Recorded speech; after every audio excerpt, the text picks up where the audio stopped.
Faatalanoaga manu lenga ngai on le taiao.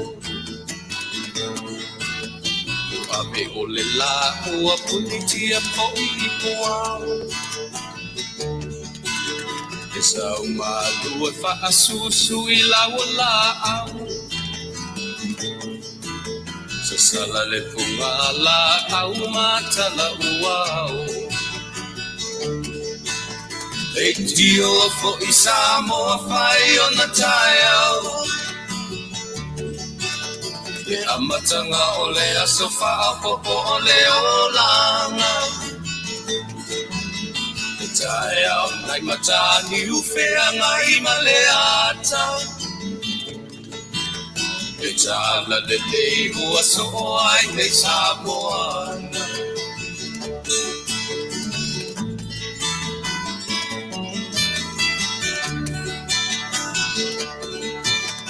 So titau fau le sua malie o le vine ula.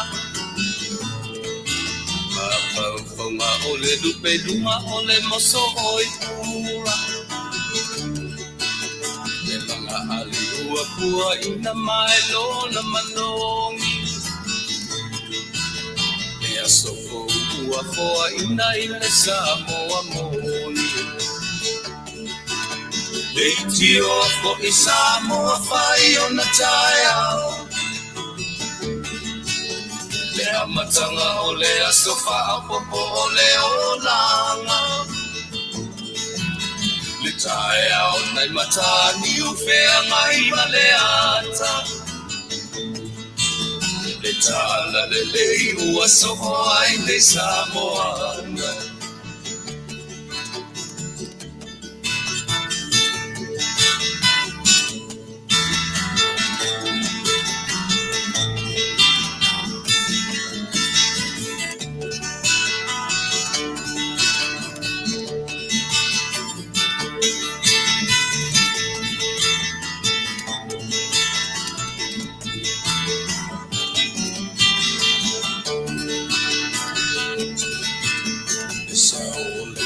Awa mo malie I maunga. E asofo na valo ia I mapaupauna. E inga ua whaako ia Tuilaepa. Tangata soifua ua oli oli ma Faafetai. Tio fo I Samoa fai ona taiao. Le amatanga o le aso fa'apopo o le olanga. E taiao nai matani ufea ngai maleata. E tala le lei o aso ai nei Samoana. Le tio fo I Samoa fai ona taiao. Le amatanga o le aso fa'apopo o le olanga. E taiao nai matani ufea ngai maleata. E tala le lei ua so ai nei Samoana.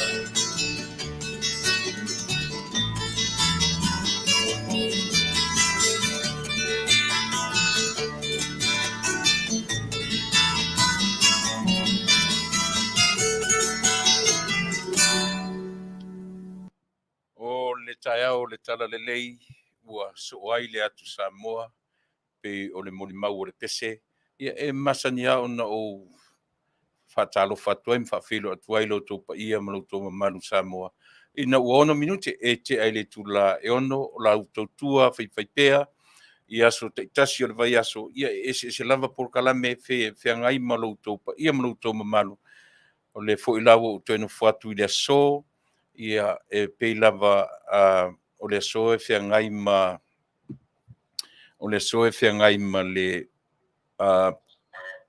o le so e fia ngai ma le a fo I le o amateina tu tatu por klame le terminei ia o le soe fianga I matatu por kalame foi le au ta ua o le tutu pea por keep on knocking ia pe tai wole ava no mai te mate fifi au fianga I male so ia le ala o toi sa foi toi Samoa io I lau fa fonga anga mai I lau fa fonga anga I le tautuaina o lo to pa ia malo to mamalu ia o le mele ua fa pe foi ona ia I le nei ava noa a o maua se ava noa tatu te filo ia ia ia I le langona le fa pe lava ona tatu pe me fanga solo a o le amatalia fo I le tautua ma le o nanga pio na masani ai le ai ia se me sili Samoa ma le nganga Faafetai ia wa tatu me fai pe fa pe nei o le seola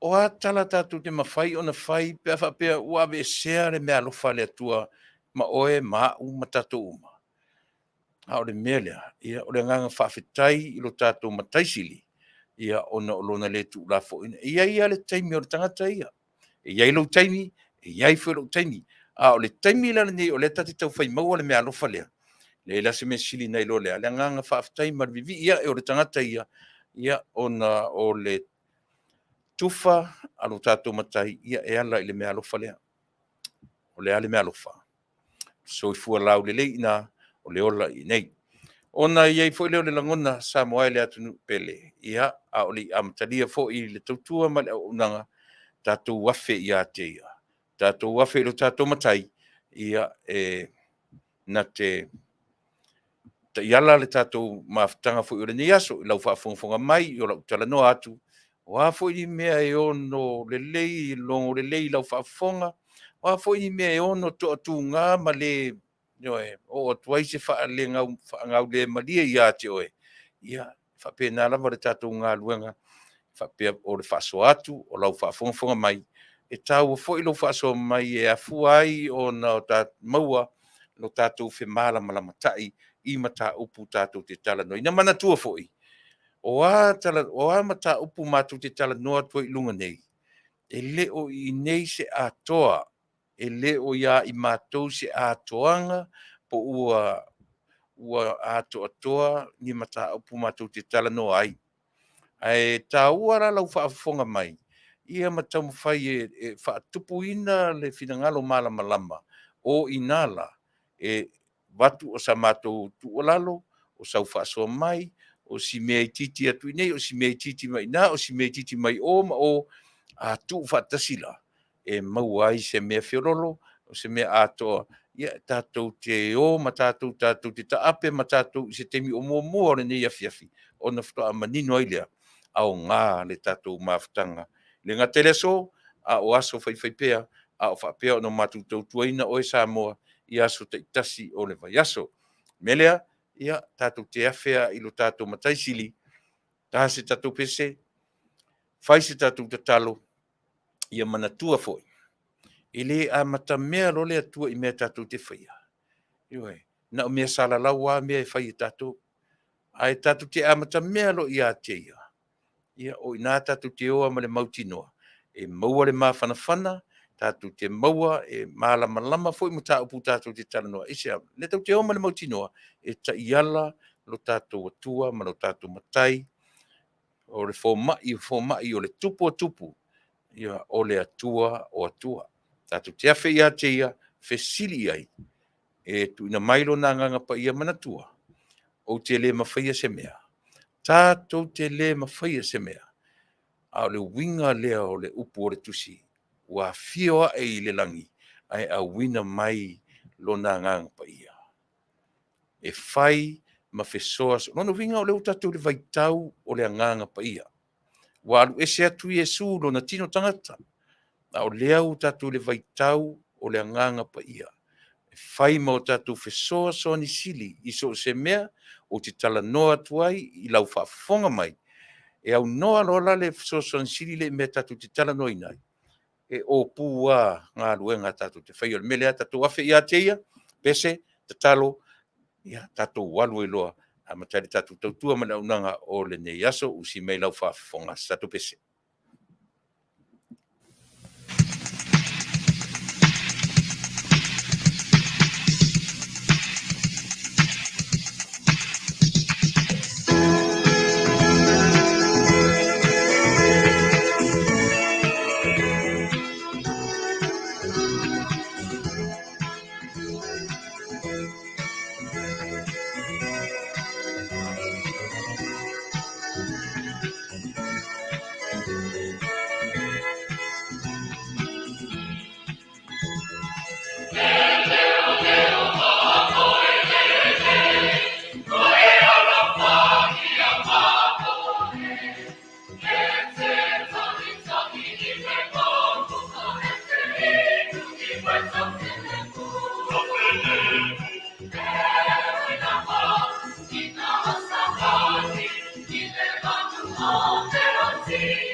su o le matu leo mamoe.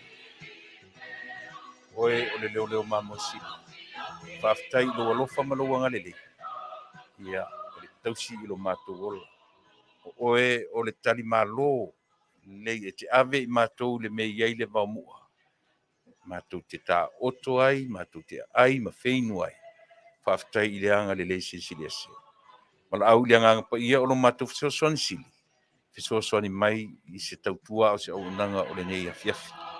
Ia ai le mana o lauafio i le faafogaaga o lo matou atunuu i so o se tafa. Faamagalo i matou uma. Faamagalo le auaunaga o lenei afiafi. I le suafa manumalo o i ke riso lo matou alii ma le faaola. O le malaau ai. Amen.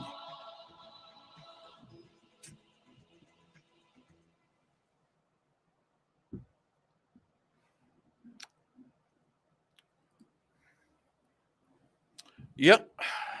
Ia le tatonunga sa mo le ua uma ona o tatou te ailangi le fituta i matangi. Pe o le amtanga leva lea o la utautua ia maso se au nanga lava i tutono o le tatou fale nei, tono o le tatou potu nei. E ia le nau ta inga ma le nganga maua lunga Samoa. E le ta iala loa lo tatou matai ma lo le nganga pa ia o lo tatou i mea tatou te whaia. Ia e le tūranga le leifoi. Pe e a fuai whapena o na matu tam whai lava e tā se pese, ia matam whai e a mata whapena o na e ia le tari tonu ngai tu tonu si pūmo mo ore nei. Ia e le ta iala e le a mata mea loa oe lo matu matai sili. Ia e onge manatu, e onge mawhauwhaunga, e whaifua ngā luenga, a le a fuanga lea. Ia sa mola tu Faafetai, lea ua baba ia tu suro le tino, ia to e matamatatu, to telefo i tatou e masani ai, ia o woma pa anga masani, ia le foi o tatou whelua i le nei aso o te whatalo whatu, i o ia fuatai tufunga, Evelina, Falefata Terry Vaenga, Mary Ngatai, Faitele Robertson, Maali ese, Whapaia Pulea i tuna se ese, Pui To'o, Tiani Tauti, Paul Asiu, Rusia, Pouoa, Talofa, io e pio le Faatalofa mai faa e Peru mai teno Rusia, Shalom, ia, papena foi ona Faatalofatu, Palauni Brown, o lo mafuta mai fea, ia tato uma, ia malo Faafetai, Maria Soli, Christchurch, New Zealand, o Susana, Ioane Tia, Lily Lepris. Tantani o Lily Sole. Pe uma se meo Cook Island. Lily. Cook Island. Wow, me whainga ile nā motu. Ioe, malo Lily Faafetai le mafuta mai. Susana Ioane Sieni sa lima o Sole. Talo whai si o tua fine. Sieni, alo fateleatu. Ioe, ile ainga. Ia, alfatu, ia Amerika. Ia, alo whane fo i inisi o le tatou nu o mwhai o na wheluane. Iai, o Farah Fruen Tuilalo, vi nepa sua po sua, o tua kifa mahina, ia o se tasi fo i o le nei tautua, ma le o nanga, le fionga le te fono, o le si fofonga o le tai o fau a futiti masina. Ia, lau fionga i taula papa, ia malo Faafetai le whelua mai le nei vaenga o le aso. Whaavale, le fua semi, le ngalo tiu sing, Loretta se ufatu Rusia po oa, io e Rusia, malo, o e fui sa tala lo ngafa i tama o le matou nu, na e te ma, e te fai ia Tuilaepa, ia pi o lo wali sa fai, e sua fai le sua fai Tuilaepa, ia fatalo fatu le tatu tautua mala, nanga, vai to e lau pau, o pau kori le mamea fai tele Robertson ella, ke lihi ano. Ma leta aniseko ye Rome, ma fo e Eric, ma mai Wellington, New Zealand, lua tapu Bradford, ma lo lua tapu oa mai ma mai Las Vegas, anga mai tu, anga mai tū ngafa. Whiloi mai Sydney au Australia, malo whaftai le whiloi mai, Veronica Tupuono, Katie Crichton, ala timu tā lofa Katie, o a mai, ia, o e male whionga ti akono, ia, a lofatu Amerika, whaftai tele le whiloi mai. Tuna se, ia, pui pui to'o, Melissa, Soon Carl, Kyle, Langskilled, sorry. Mafta mai fea ta ua Carl, ia, Simi Crichton, Melbourne, Australia, Panapa, La Hawaii, Wellington, New Zealand, Nu'u Seiuli, Veronica Tupuono o Tarai, New Zealand, Miriam Maloloa, Porirua, New Zealand, au kilani Nu'u Seiuli, au kilani La Funga o a Mailo wali ila, ia alofatu ia te urua male. Ainga, fui muipu, talofa, lua ipou unasa toi lolo, mafta mai Sydney au Australia, peta o Tineru, lei ataua e te watifua. Whaftai le whelo i mai tusi pepa ta se, Elisabeta Fa'alili, malo, au ki lani New Zealand, o lo mafuta mai ai, ali o ainga Brown, oi, ia, talofa li o ainga, o a whea e te toi o mai ai le tātou studio alofatu, i le ainga. Kingi to'o, ia, o lo o whelo i mai, ni uso ia kingi, ia o whea o lo mafuta mai le YouTube, ia talo fakingi, a tutai le whelo i mai, Nu'u Seiuli, kirisi masi a Tileo, mafuta mai au ki lani New Zealand, whaftai le whelo i mai, lanu petaia, mai Sydney au Australia, Ruta o la Moe, mafuta mai Brisbane au Australia, le loa a Siu, American Samoa, malo, o a mai le tau ia i tātou Samoa. Loto TK, isu e Samoas, malo, whelo mai, whaftai le whelo mai, Valotu Levy, whelo mai Sydney au Australia, a Berlin Masua, po Masua, Wellington, New Zealand, malo, whaftai, Paul Siaminko, malo Paul, whaftai le whelo mai, Taulanga po New, Brisbane au Australia, o Brisbane foi, whawhea foi, o Brisbane, o the city, o Queensland, o le state, pe sao au tauranga. Ia, na whaftai a Soni to ale pai.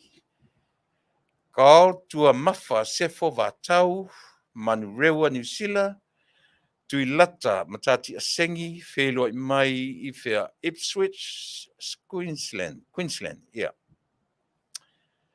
Tā whesila whai Henry Tui, soi fua Manuia, o whea o lo mafuta mai tā ua tā whesila whai, Telesia sa kaio, Yese Tupua, mai Hawaii, i Pearl Harbor, Hawaii. Whaftai Yese, whera mai, Sivai Maunga Jesse, Sini au Australia, lafu levika, Sivai Maunga Jesse, Isa ako la faele, Masina Lipano, o lo o whelo mai Palmerston North, i New Zealand. Amelia Tiamu, Newcastle, Sydney, Australia, Isu Moors, Mema Fonoia Tautalangia, mai Brisbane, Australia, Nia Samoa, Melbourne, Australia, Lili Semisi, whelo mai i Melbourne, Australia, Sydney, Australia, Violet Neville, Tassi William, Tupu, Kimanis, mai whea Washington, Hayes, i whea na Washington State, e tia, whaftai le whelo i mai, ia marito tele o tātou, Virtual Earl, o sao ere wha leonga o tō sofa, ko misi, ma te ala noa au mua ia vala, tuinga mala, mai Hawaii, Darudin Manu, from Sydney, Australia, te Te Kawita, Tawai, Whamusili, Melbourne, Australia, Maunga na Mori'i mai New Zealand, Faafetai le whelo mai Cecilia, Tangi Lima Sea, Melbourne, Australia, Susana Ioane Tiatia, Laumata Oka. Ia maritua tele o tātou. Solo Ioane, Tasi William, Lie tā mala, I Brisbane, Australia, ia na Lani Samuelu. Ia maritua tele o tātou whelo mai I le ne vangara. So a ule tā ua lo sofa ni teimi. Ia e misi atu lau tau. A le misi o le silafanga lo tātou matai. O whea le mea tātou te wheo iai. O lo whapea lava o na whawhao mai a ao lo tātou matai te tai nā te tai nei. Me lea ia e lea whainai pe au le tā ua lo sofa. Whaisito a tele o tātou wailunga nei. Ia o lo nuinga. Pati tua lau le lei. Malo Faafetai alo vai urungia tusa ngā solonga Tuilaepa whakalongo ai ASEA nati whakalongo Tuilaepa seve kiasi mai whea. Lo whelo I mai I le sore sau a koa ma le I-95 highway I whea fo ile nā. I whea le mea le nā ASEA nati. Yeah, what I-95 highway anga iatu I Virginia, South Virginia or North Virginia. Malo Faafetai. O le aso tofi le nei. I nei le nei vaenga lo langi lo winga pe uma o le aso whareile ia New Zealand, Australia, ia manisi te nane fo le atu Samoa. Ono winga o le ua weekend e tātou. Le ua 25 minuti te ele tula e ono ia whiangai ma le nei vaenga o le lalolangi o lo o mafuta tuai le tatu tautua ma le o nanga. Io e fuori tatu malo masani o le tai mai le ASEA o lo I Australia I fontanga ale ASEA. Ia se temi faisina ma temi o finta o no lo I fontanga ale ASEA. Ia po nisi updates me tau lea o oina mo le silafia a Chile ia se temi la o momoa ia o na mo le se matou 2 minute o no lo whiangai te matai ma semina I nai Gold Coast Australia I le tulae valu ia I matou o na winga atale valu ia I matou po le tana o fia Gold Coast Australia 5 hours difference o na winga 8 from 5 3 tolu le tula I Gold Coast ia o le Amaua tuai Savanoa e mate Faatalanoaga tuai ia I ni updates fo I o le vailea po le alo na tūlanga I le taimi nei.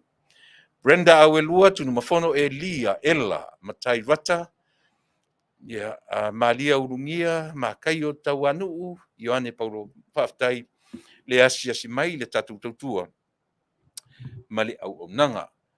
Talua na maua u le toe maua whaafosia u COVID ea na u talanoa tuai le aso lua o le aso nei. O manatua I le leia le toe whamanatu pea. Toe whamanatu pea le atunu e aua ne I o ese tātou ma le o langa whatamala. O lea ua piua o tātou o whamai tūlanga fo le leo masani ai tātou. Le foi ua sautua le meo le fuala au le ngatara I le tui. Au sau le fuala au fo le a ela tu fo mai e tala mai lau tala mai fo mai. O lona winga, ia le labala ua amata o na iai le atamamai e li sai nisi o fo mai ia po le au vanga fo I le ale ta o le vanga pharmaceutical. Le au vanga fo I e whaia au supplier pharmacies. Vanga I e whaia vai la au. Newe pei o le la tau lea pito la au o le te penaina o mai se atunu te tele. E le I tai o iai ma faufaunga o si o tatu tama I atunu ia ma atunu la haiti o le Pasifika pei o tātou lava. E a samo mai I atunu te tele nei. O atunu te tele nei ua ave iai e le atua le tamao a inga wha le ma faufau tele tools. Tele ia tools po me whaingaluenga.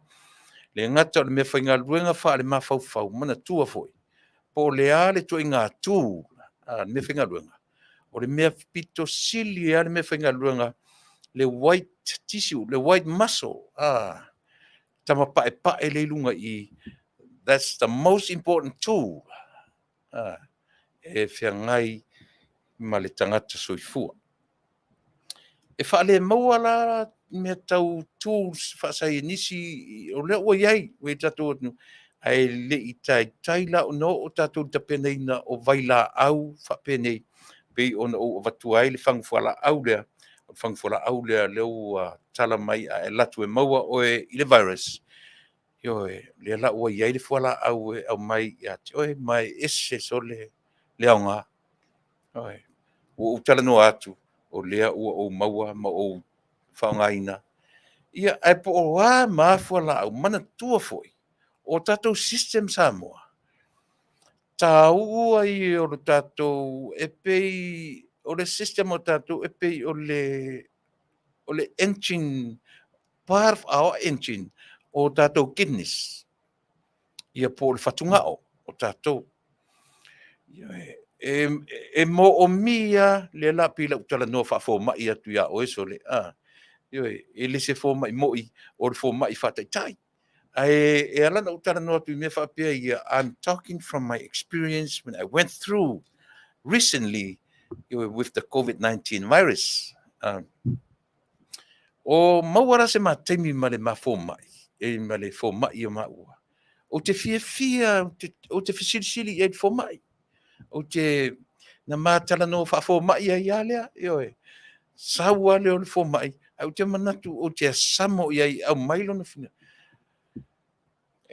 Ai fat maua so wava noa i lau your home, your family doctors. Tala noa iai e fia i o le ovanga na tali o fisili. O le matala no ngā muni la lea. E le lei whalau, e maise ale whalau le flu rau sau nei. Na au mai ele ma le advice fo mai. Fai mailan tala ia te au. I recommend it to you to go buy from the counter le Tylenol. Le Tylenol, o le whala au le la prescribe te pia oe, e malosi, ia leo sau ele mea, mana tua foi no whatu terms wha fo mai ma vingo whala au, e tasi se ingoa, ai so o whaatasi kone sane, ma peise umi o se fruwele umi, e ma pe vai lolo whai wawa o wha matalatu ia te oe, le ingoa o whala au. O le la pata inga lana mai e fo mai ia te au. Whai mai. E le le whala au le ai tautana ma oe. E le avatu just a short term e te whangai nai. Ai aua e te whaalango tere iai e ono a whai nai o kidneys. Mai la taua. Le whala e le lei wharala wale vai fo mai. Mana tua fo e o tiro kidneys o tato. O le me sili le nā o na whangata. O le me so o pe a whale tonu kidneys o tato. But so far, I am very happy. So, to le leia le afi o tatou le ia te mine. To le leia your kidneys, so far so good. Pe o se tala fifia na moa waia i lau my the previous visit with my family doctor. Ia o lo na la o lo o mai se tala. Ai o le mea sili la lea ona o te tonu ai upi o lena mai e nele li poti o tela o te mi tele ai ala fo mai. Tau le le tūlanga o le health, tūlanga fo le kines a pe o lea le mea tau suka i le tau whapena pe tela ina won mai o le mea ai. Wa tasi la lea vai ngau ta ua. E o lo ina tilo atu ta tia mai le fasipo masima, ta tia mai le o ngā talo, ta tia mai o ai la o le ASEA no. A tasi la mea lea ta ua o la tautua mo o Samoa. Ua ta tau na discipline tatou, ai maise lava tatou Samoa. Lange whaisi heavy o tau mafa tatou. Ai tala no le leia i lau fo mai. E malama le lei le mafo mai i mea ai alo watunu Samoa. Fasa mai lea mea te whatu sole. Yo da fasa nei la o amela ai. Yo e pe e ala na whapena mai nei fō mai. Ia ole nā. Sila fo i le atu nu nei. Sau se o ngā Samoa. Ia whamaruru atu. E tasi se tangata. Ia le nā. E pei o le winga le nā o le e amata whapea lau tautua mo oi i le nei. Tātou te tala noe le soifua maru. Wala o tala le ia te oe. O nisi mea. E au mani mea tātou. Ai oti le soifua maru lo ina o tātou. E whaafewhea na expect tātou. Get up in the morning, go to work every single day. How can we expect that without good health? How? Le ngalo e tau about 3 years ago. No soi la ngā ruenga. Walu ai whainga ruenga. Tūrau truck. O whaalongo tunga. All of a sudden, what I'm finding what I'm finding so fight. My lower back was killing me. What I'm finding no for you, I left the old suit the time. O te o so tu fafo mane matavale. O lem finding tu sao. Lem finding tu sao. No tama fai role e tulunga. A toa le lei ale tula. A leo o le parking lot o ngā ruenga. No uvala auro le tonu. I le tangata e lau superintendent. I was a supervisor at the time. Panu wala au ko kongu superintendent e tau iai le whawhitauli lea o tūra i e tau. O le an whawhitauli. O le mawhai na tūrunga i lower back. Whai mai lole, whai mai turn around and go home. Go see the doctor. O le aso lava na whai ai la o la tuiloa tipitilo. O le mea o kidney stone. Kidney stones. Yo lua son so ai na whai e loa la u le tūlanga de na. I lese operation fu le overnight. La le ta o le. Na whai e ale o la tong fitinga o da sona ma o te ai ai tua. Ai avi ese la mea ma. Au le winga rana o le tala na o mai le fo mai. E whai titia le mea ai. Mea ai nga oa. O le mea ai ona. O mea umaia. E tāua le tatu tala no whapea. E whafonga mai ia o le mea ia. E le lei le tatu matai tū o lo sui fua maroloina. E te le to e saua i lunga o nei o nanga. Pe mai tāua. Pe e te le mawhaina e whaia se ngā ruanga e tausielo ainga. Pe mai tāua. E le mawhai le tamai tai pā le mea. Le whaife au. Le tai o le tua ngai. E le mawhai po ai le whaipule. Po ai tangata. Po so se tangata. E le mawhai na whaatinoina fe au mga ruanga. Pe au tato mamai. O le mea mautinoa. Le mea lea o te tala no atu Samoa. E tāua. E tāua lo tatu soifua maroloina. Ewa. E alua lu fōi tatu vevesi ni me por kiki tatu te tala no ai. O poro a kiki tatu pe ama mai tatu. O le mea moni lava lea o te tatu tala noi mea moni. Nā mea ta o le mea moni. Tatu te tala noa i le natura o mea i ngata mai ailo silafia e ngata mai ailo uiloa. Aua tatu te tala noa i mea i tua atu o lo silafia ma lo uloa.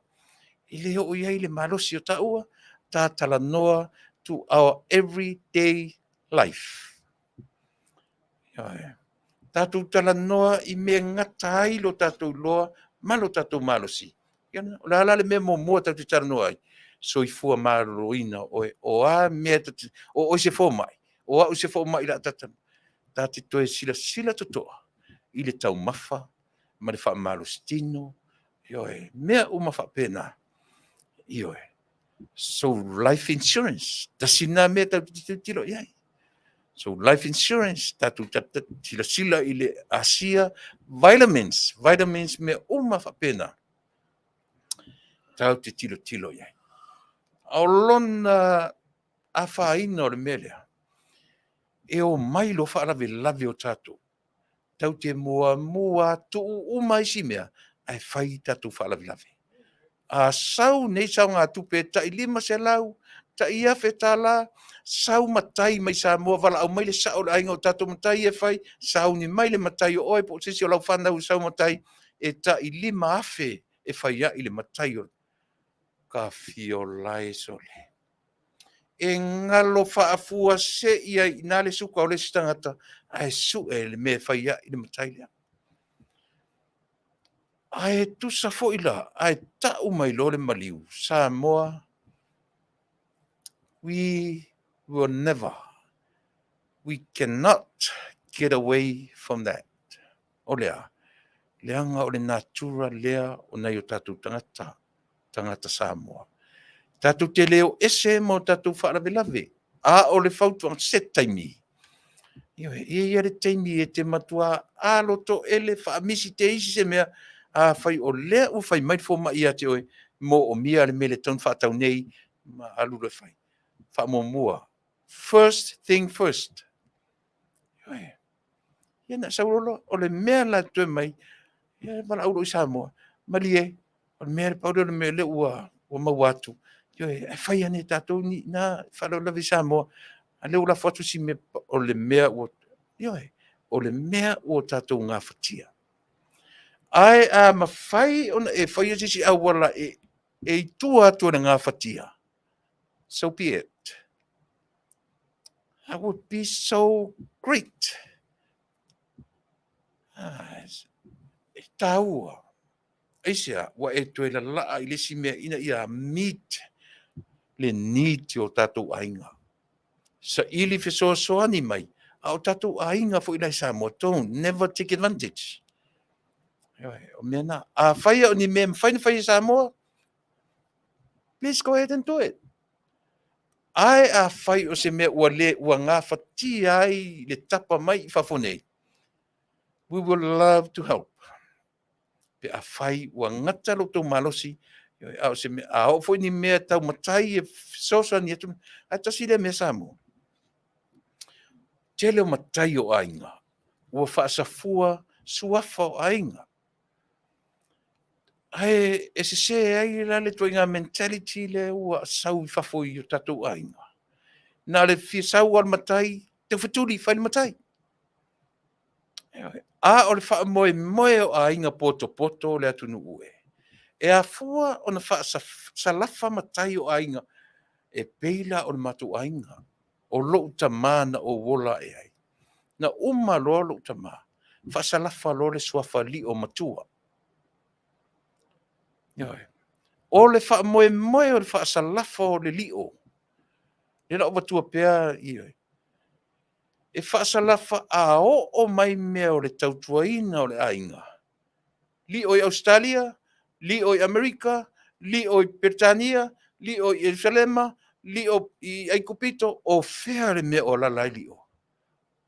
Tatou whale le la whai. Le winga tonu na mea lei un whaasalafa me nei o matai. E le na o le au mai o le matai, e vailo o matato. E vailo i se ingoa mawalunga, pe se ingoa whaavaipou, po se ingoa alii, po se ingoa sili on taua, po le alawa le toa suafai, e te suafai. O le wha moe le whaasalafa o matai o ainga, e te tautua atu i to tonu o le ainga poto. O le ta whai oi fo ina tangata nofo mai le ainga. A o i ngā luenga te tele whapena e mo o mi ai le matai wa ave. O le mea le tatu ainga. O le mea le tatu ainga. Ai le o le tupo to i ngā whaalawe fo i le o le whailele ua taunadu i se alalwhanga. Ai whala au mai. O ina tasi na ina, o na nuinga, o le mea o le fua tatau. O ina tufu o nofo i sao ainga, ma whaamuri mai i o tatu ainga, o le mea e tau o le fua tatau. o whaalawelawe mawhaina ngā whatia i Samoa, mala awane i tangata nei i Tumoa. Pe vala au Tumoa i tangata nei te vai. Ai le se mea i ngā, ai la tau apa, mea te tele mo mia ai ona mai. A o tātou fo ila u whaasalafa i elingo. E aua le va ai atua o mea o whaalawelawe ua mō o mia ai tātou. Hem tua aloto ele asole. Ai a o la ina whaalangi le suafa matai i mea whai atunu.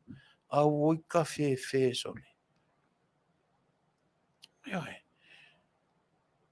E wala au mai Samoa i whaalawelawe. Nā na wa ai atua Samoa. Tatangi whaafia le telefoni. Tatangi whaafia le telefoni. Whai mentala ia. Whaamisi fo isem. Au lea tau sa ngāf to asau se wala au mai ainga. Ua umana whaamatai oe i suafa tāua o ainga o le whaamoemoe. A o mai taimie mo o mi ai tātou. Tātou ta. Te vai o ainga poto ma ainga e le leile sao na te tausi le ainga. E alo lofa i ai le ainga. E le whaamaoni lo se sao o i tutonu o se ainga na te tausi mai le ainga sala lau i le lalulangi. E na te aia fo i le whaamaoni. A ora titi. O la unga ruenga le na whai i le tamā o lo tina lo tamā na Fofogaina lo ola. Amu ia matai o nei aso o tele tau pulenga. Tele matai. O leo te whai atu na ngata i lo tamā. Na whaasalafa. Yo na uma lo tamā. Whaasalafa lo le suafa li o matua. Ua tele li o matua ya Samoa. Australia o New Zealand. Yeah. Alfa moe la leo mea ia. O ia matai uma. Tatu te le ola lo di soifua ma lo ina. Te le alun whale tonu. Mero o amatai whapea. A o iai o whale a onga tele a moa. Ina ua toe maua u le COVID-19, the virus. A week ago? 2 weeks ago? A week ago. Na toe whafangu mai e ia te au. La ule toe, la ufe au tau longo fo ile mautou. Ole a soifua ma lo ina. E wha le tontonu le fulu le olo sau nei. Aua ni e ula iai. Aua ni e ula iai. Ai tele ia le vai lau fo mai. Fe sili lau fo mai. E a fuala au ia mo kidness. Vaenga tā ua lava leo lo soifua o lo tino. Ai e tele i ai. E tele i ino. O a me. Tato fo ina. O a ua tangata o le afa. Mai lo le titi. O tele loa po ise inu pia. Sili malau fo inu pia. O nā mea leo e. Na o le fia uma o ta'alonga o nā loa. O le mea na ta o le abuse. O le system.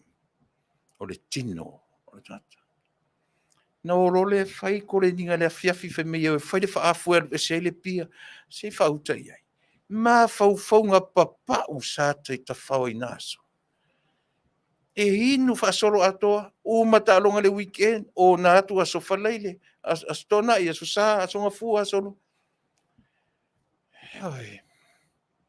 Matua papa u vai. Male wha moe. E alu le malai whaafu ai whai mai. O le pia le nāna i tutonu e. Ma whauwhaunga. Matua ino i le fō mai. Le me tau le fō mai moi. Leu te vai atu si uso lea. Tu risi Samoa. Fonti. Faafetai ruso. Faafetai le langang mai le tatu tautua. O te faafetai foi. Tu risi. Fonoti Tuilaepa. Ma lo le tautuaina ma le lango i le tatou watunuu. O tatou tiu te ia mo tatou whaiva. E i no sia tatou tangata. Ia, ona o le tatou tama whai e whaamatala tonu i le atunuu. Le mea o lo tūlai mai. O se taimi o lo tautua mala o unanga. Ia, o te lango atu turisi i le nāfo i mea o lo e tau whai mai ai. I le tau whai lava. ina ia aua ne I vave liua ma faufaunga o le tātou atunuu ma whaapea mai ai o tau au na sui le mafaufau mo le whainga mālo o lo iai le teminei. O mātou tiu te la ia, ma o mātou whaiva, whaatasi ma turisi Samoa, na whionga ia fonti, o Tuilaepa, o mātou tiu te ia ma whaiva. Whaasanga tonu le mafaufau o tātou. Lan me tau o whaasanga tonu le mafaufau. Lea lau te amata tuai I le health po le soifua maloloina o tātou. E le mawhaina tātou tala noa, ioe, e oa ia I latu o whaima tai o le atunu. E le soifua maloloina loa. Ia a alua nei la e whapea mai. Ua ili whare mai tai. Ua ili whare mai, ua si mai. Ia la si mai. Aisia. Ia na sau I lole a tā latu I fake pages. Mai ia le nale. Sila le nale, ua whapea. Ua o mai ata ngata I le mea o le soifua le malie ma le ita. O mai a au mai whatangofi predict mai le ola o e o lo whai matai whamene. Lea vai ai. E o vai atu ua lata le taimi e oti ai. Au oi. Le mea le whaitau o se tusipaia. Le alu se whale sa e sau whailana prediction ua lata le taimi e oti ai tamai tai panemia. O e malama le soifua maloloina o le tamai tai panemia. Ale au ngala le mele te amata tuaile atu nu oe. E le mawhai fo ino no fotu lunga nei. Ma tātou tala no, ma tātou eva. Pe ale soifua maloloina au. Eoe. Fai au, fai aonga, engineer, po le ale occupation, fia ngai ma tātou. E le soifua maloloina. Mali e le wha malu le lalo le matu e kalesia. Le matu e kalesia, o I tasi le name. Le matu e kalesia o le efakasa UCC. Mo I latou e le lopo le meta o le UCC. Ia mwhaiana matu whaingoina o le lotu ta iti palangi. Tai folinga le Presbyterian, pifa penga, le on fa malu la le UCC, matu te ilan. Tasi la le issue tau te alu e semina. Tala no sa o yali UCC to inga issue la ia. Mo meo whaife au. E le au ngā ise whaife au. Na serve unhealthy. Kasi issues tele ai na tala noa ai le whaamalu lea matu te ngā nui lalo. E tā ua I or tū leie e le UCC I ana whaife au. E le ngata, ai whaira I whaife au o le vanga lea. E le mawhaina vea o e mwhaife au. O lana pe ale ai so whailonga mawalunga e yeile meta o le PhD. Master degree. E whai fo le master degree. Ai ale mawala PhD. Pe e whape nā ai. Ia le ngata o lo soi fua maloloina. Ia o ina le lei le mafofau. E awane o tatou mai tatou whai mai to I ngā mafofaunga fo le. O mai tatou e le nganga pa ia. O te wha moe le nganga pa ia na te wha tautalaina ulunga o le pulenaa. Yo e le ili tata tele le vai le vaanga le I to inga mafaufaunga whapena. E mea lai o no lato tala noa I mea isi ma sani ana o aru I semina ma tala noa isi ia mo le o whaife au ai mai. Tātou ai e Samoa. Whengtān tatu talia ina le mea. O le tele o tātou whaife au whapena e whai are ngā luenga e leo le leilo na soifua maloloina. E lea whaina la, lang o le Samoa. A leo te tala no atu, I le whaamalu, e iai lalo I ale mātou fo I tu ainga. E whata ua ina tele le au vaenga le me tau o le education, ma le health. O mea lavana e lua e vaa lua. E ta sisi nā vaenga pi o I nā leo te a o ngai wha ale mata u sisili. tele i o le sao o le whaamalu lea i lau i lona me tau mtau sisili. Le la e a fo i au isi vaenga sia. Ia il matu o le tio si ufafonga o le tae fo. O le ministry a le matu au lotu. O le matu au lotu la, o lona ingoa fo ilea, o le si ufafonga o le tae au fo e whakasa UCC. Pepana o le stala i tutonu o le stete nei o California. Legally registered under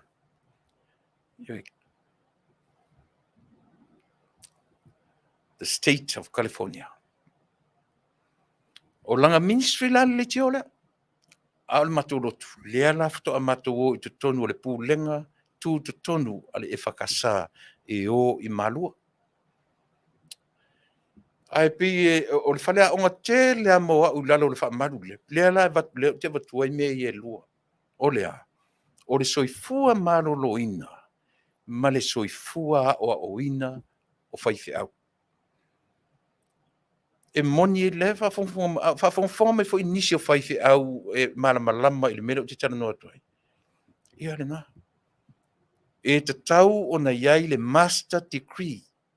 E le talia fo e la vaenga to inga me fo i e mai tonu o Bible School. La tu te le talia ina.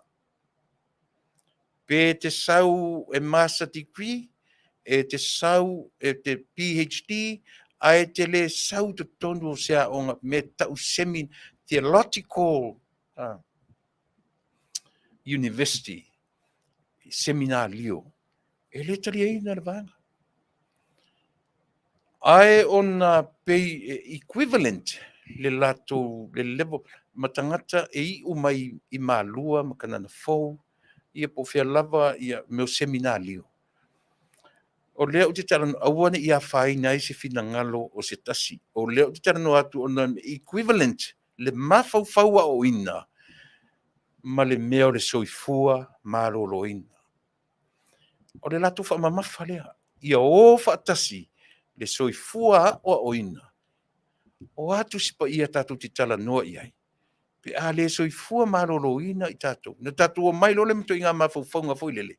Whaitalia le atua matausi tatu. Te le mawhauwhaunga whapena. Pe a le o ina le lei i tatu. Vai foi te sila mai i lo ulu le te no fotu mau. O to tonu o lo ulu. E iai to tonu le me pai pai. Peisea, tau te whai ngoina o le whai ai. O le whai ai la tatou, o lana, o te ute ma whaiva o le whai ai. To think, e ma whauwhau. Ioe. E mai rola ne ma whauwhau o tatou. E whainga tā fo i ona. Tūlai mai se tūlanga le lei. E tele nei mata upu tāua Samoa o te fia tala noa iai. Tatou manatua fo i tatou tanoanga le na umatu nei. Le na ufai atu na umaloa le solua. That was Tuesday this week. O le solulu nei a te uto. O te sau i nei, i tatou ofisa nei. Ele i tūra i mai ni... Aina usau fai atu lau tala. Ina ua uma o na ave i fafo Tuilaepa ma... ma le ala i le pule. Usau fai atu lau tala i. Tau te tali tonu i le nā tura o mea. E mū sae pea le afi. Ai o o tu le fale. Ai sen mai fo tanta ia te au. Se taimi lana o tu watu wina le lunga tātou te tala noa iai. Ioe. Le whaale le ngā furu le na whai tu le epa malimoni. Nei tali tonu a ia lea Samoa, i taimi oma e tala noa tuai, o te le tala noa beyond the grave. Mea nā le tua. Before the grave, before we go down under 6 feet. me na te fifi o te tala noa iai. O le ola, le nature, our sinful nature. E tele na u tala noa ma tatu tala noa I me whapea. Tau te tala noa I le nature le te soifua ma o olai. O le whalea onga la le nature le o ma ia tia. Ina ua tutuli fafo ia Tuilaepa ma limoni. Na o expecting alava. E te tele ni mea e o mai. Aisea, o le natura whaale atua. E o atu I fafola ua. La ngona le mea tau le loto maulalo ma le alofa I a Samoa. O le natura whaale atua la. E whaia le me sili o lea. O le leto e whaia sisi mea. Ua lava lea. E leto e whaia nisi live ma to e puai mai nisi natura. Mea ngata I le atua le mea na. O oe maa. Mea la nai le tau on tatu feita I a Tuilaepa ma limoni. Langa o le tau te le sinful nature. Pau le mea tatou e whai. Expectation. O le expectation a tatou. E le mawhaina le tali mai le tau lea. Aisea. Foi le te whai atu I ele mea pise mawhau pise whai ai pa ele lunga I o tatou. E le function roka manga. E ko ngeki mai le lunga le maso pa ele. E connect mai I sau le mea mu le whapea. E connect mai lunga I ilo tatou fatu le pamua le pamu le toto I lalo I. E connect mai la inga I tatou loro la ia lea. Le oso ta te whaalongo to e lo tatino. E tolo a ele mea pei o seita. Why? That's our human nature. We are far away from God's nature. Ese le tau o mea ia. No, ese mea le ona o sau I mo tala no atu. Expect isi mea te tele ma o le 5 tausanga le atunu ue. O le nofo inga le nofo mai. Mea le na awhai o oe o le supporters, o le supporter ale fast. Lango malosi. Lango malosi. Ave se tala e o lai. Ta auto fans po supporters ale HRPP. Tau te o ma le malama. E le maua mai se fi naunga tonu I alatou. Na o mea leanga e tau ai mai. Na o mea valea ma mea leanga a o oe fans ales malo o lo tule mai nei. Wara si mea. A mawhaina e fsosoni tau tupe. A mawhaina e fsosoni me tau tatalo. A mawhaina e fsosoni. Why not? So be it. O lono winga. A whai o tātou e lango ina le malo o lo tule mai. A warto e mau wina le taimi. E whaatau matatao ai I lātou o lo lango ina le hero pipi. Nā le tau wha matau, ma le tau wha leanga, ma mea uma o lo lau mai. E le mau ai so tātou nonofo lei. E fiu e whelau e vai atu o le aini e tingi lima. Ai paua lea. O si e tātou ngā luenga e whai. E wha mai o le fan, o supporters, ale, ia lea. Pe o no whai atu.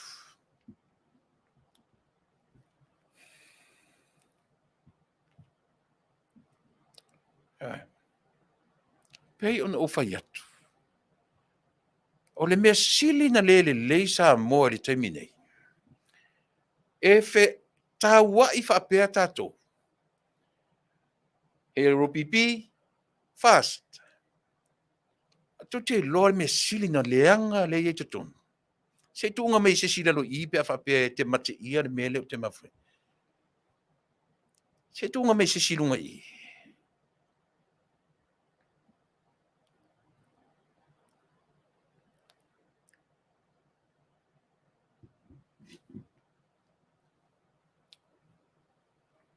Le ala Forbes, mana ia si tala le amei le ala ko akele masters. I don't know why Jesus loves me. e alofa Iesu lo le alu fale aonga. Pe te aonga, pe te le aonga, e alofa Iesu i so stangata. Anga sala, le anga sala, e alofa. Ai langa lau Iesu le isau i se tangata, mo se tangata, ami tonu, pe sa ta mi lei. Sau di tangata ma. Pe o le te tam fai, te u fio so fai la utala noa. Langa, le te tam fai fa manino si pito la au le mo le soifua o ina, o ila tau le ngā luenga ale tua. E te loe. E mawhai fo ina e PhD i le Tupa'i. Ai te le iloa le me tau o le ola whaolaina. Nā tiro le me i e lua. E mawhai fo ina e ola whaolaina.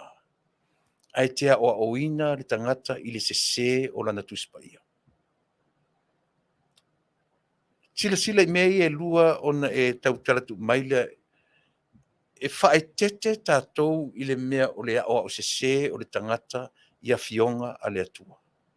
Mea le mafua ai ona tamu whai tangata i a o ina le lei whaatasi ma le mea taulea i a talia le whaolatanga a le li.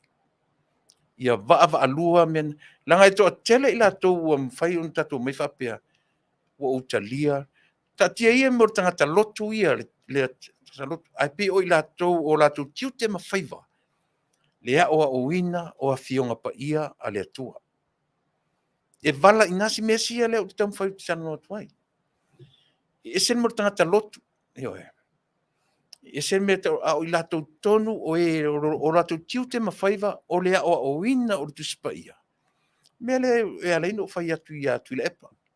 O Tuilaepa, o lona vala auina. Politics. O lona vala auina. O le taitai o le tunu ue. Me o sa ili va matunu te tele o lolangi. E leo sona vala auina. Le whai o ia mawhaife au. Po le ale poto o Tuilaepa i mta sili wha Tupa'i. E leo sona vala auina le nā. O lona vala auina le wharefono. A tasi la le whawhitau le o Tuilaepa. Whawhitau li tele le o Tuilaepa. So se occupation na vatara no i Tuilaepa. Whaiaonga, le eise whaiaonga e poto atu nei lo Tuilaepa. Engineer, tusiata, architect, le eise engineer tutusam Tuilaepa. Tala noa foi lai whaife au. Whaife au o atu ma whailonga maurulunga i seminario. E oti atoa i a Tuilaepa. Leo wenga leo te tala noa tui au te utusa mo i mea ia. Po o fea o Yesu su e Tuilaepa. E le tutusa matangata na o pauare sia na mea naru i seminario na o Tupa'i. Nothing else. Ar whai te tenga leo le. O tusi ururi lea. E te loa so se te mea o te tala noa i mea tau tusi ururi lea. Se ilonga o mea mautinoa o loa o sa ili mo fesili mo sa ili iai. Nam whai lena o tala noa iai. Ai le mawhaina o whapea o sili atu roa. Nei lo le tangata na o oina le lei i mea tau le atua. Ai le mena sa mo langa e tele ia tuinga me fo ye tula mai atato. Tau te whaolaina loa. Na atoa lo leo tatou e umaro tatou Iesu loa. Ai ei o te lei o whai te tenga o mea ia. Tau te o mailo o iei to inga me fōre le whape o tatou o whaolaina tatou talia le whaorotanga. O isi au tatou tu mo tu tusa mai Iesu. E tala noa mai o whapena. Ai o whai te tenga nao to inga mea nei. O le tā ua o le soifua manoroina. Ma le soifua a oina le lei. Tā ua ia. E challenge ai au, e lui ai oe. E lui umai la vatato. Lea o te le vaenga leo le.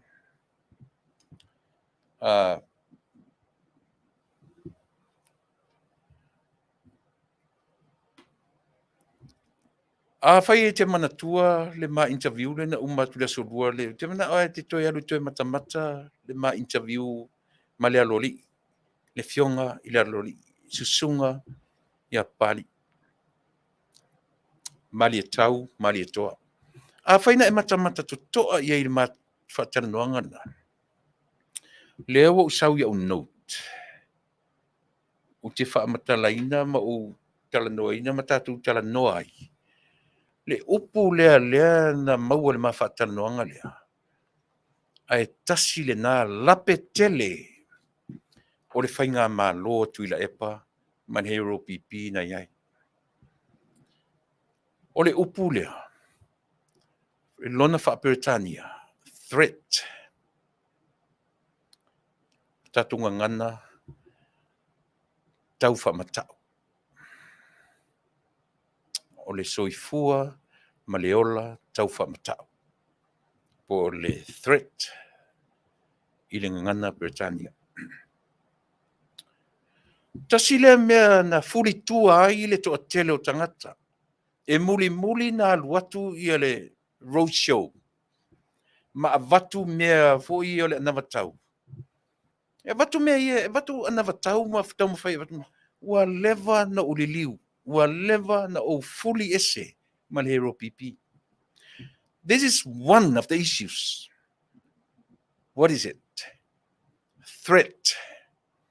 Tau whaamatau. Tasi lea whaafitauri ua leva na no nofo ma le hero pipi. Lea tunu ue. A whai e te muli tai ia o porkalame mai le 5 tausanga taruai. E masani ana utala noa. Communism, democracy. About 3-4 years ago. Tato tilo i mea ia.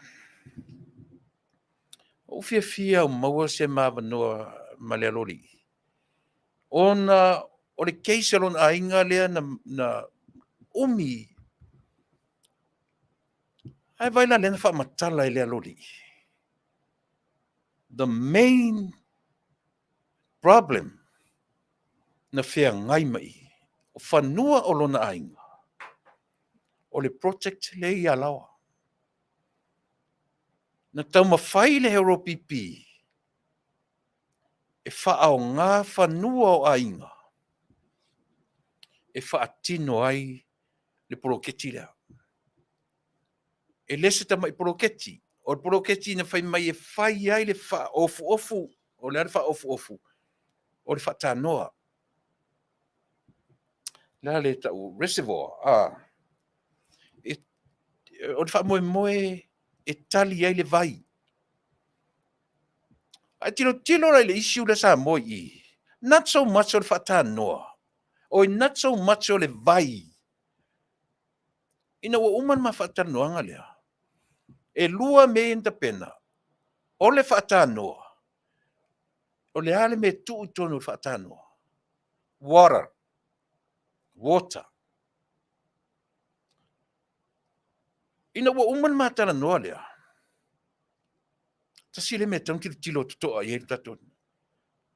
Tilo le i. O le wha moe. The concern is not about water. Not about water in the reservoir. E le o le vai to tonu o le whaatanoa. The main focus was the whaatanoa. That was the main focus i le project a atua lea. O le a le wha moe o le whaatanoa lea. For people, for the contractors to make money out of it.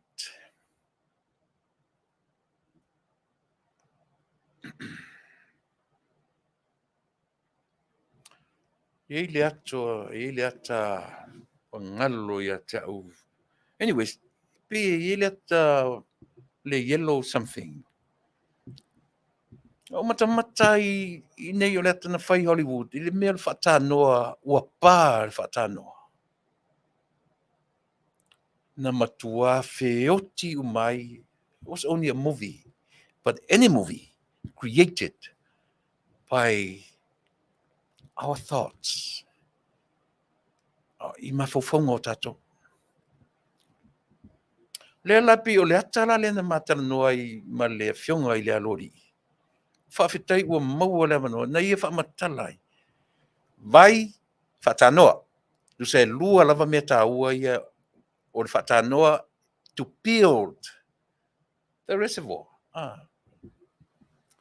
To build the whaatanoa for the main purpose to contain water. Sau le vai, a reserve vai le vai for the community of Samoa, for the citizens of Samoa. O le aim le nā, po o le lato aim le nā whaatanoa. Patoro o tua atu o mawhauwhaunga ia. Lea la ua tūra I mai le sau whapea ua ave ese ma mawhauwhaunga o le tatou malofau. A tāua tasila ia whale aunga tāua I tātou ia no nofo I whafo in Samoa I kontinita te tele. O le tātou sao lea. O le tātou ave I le tātou atunuu. Ua au mai nei le fionga le alori. E le o le wha moe o le mālona iai. Ia maua se whaatano tele. Ina ia tuu ai le vai for the people of Samoa. A o le wha moe maua lunga o le mālona iai. O se tupe tele e fausia ai le whaatano lea. E whaitau se lau miliona le tupe e fausia I le melea.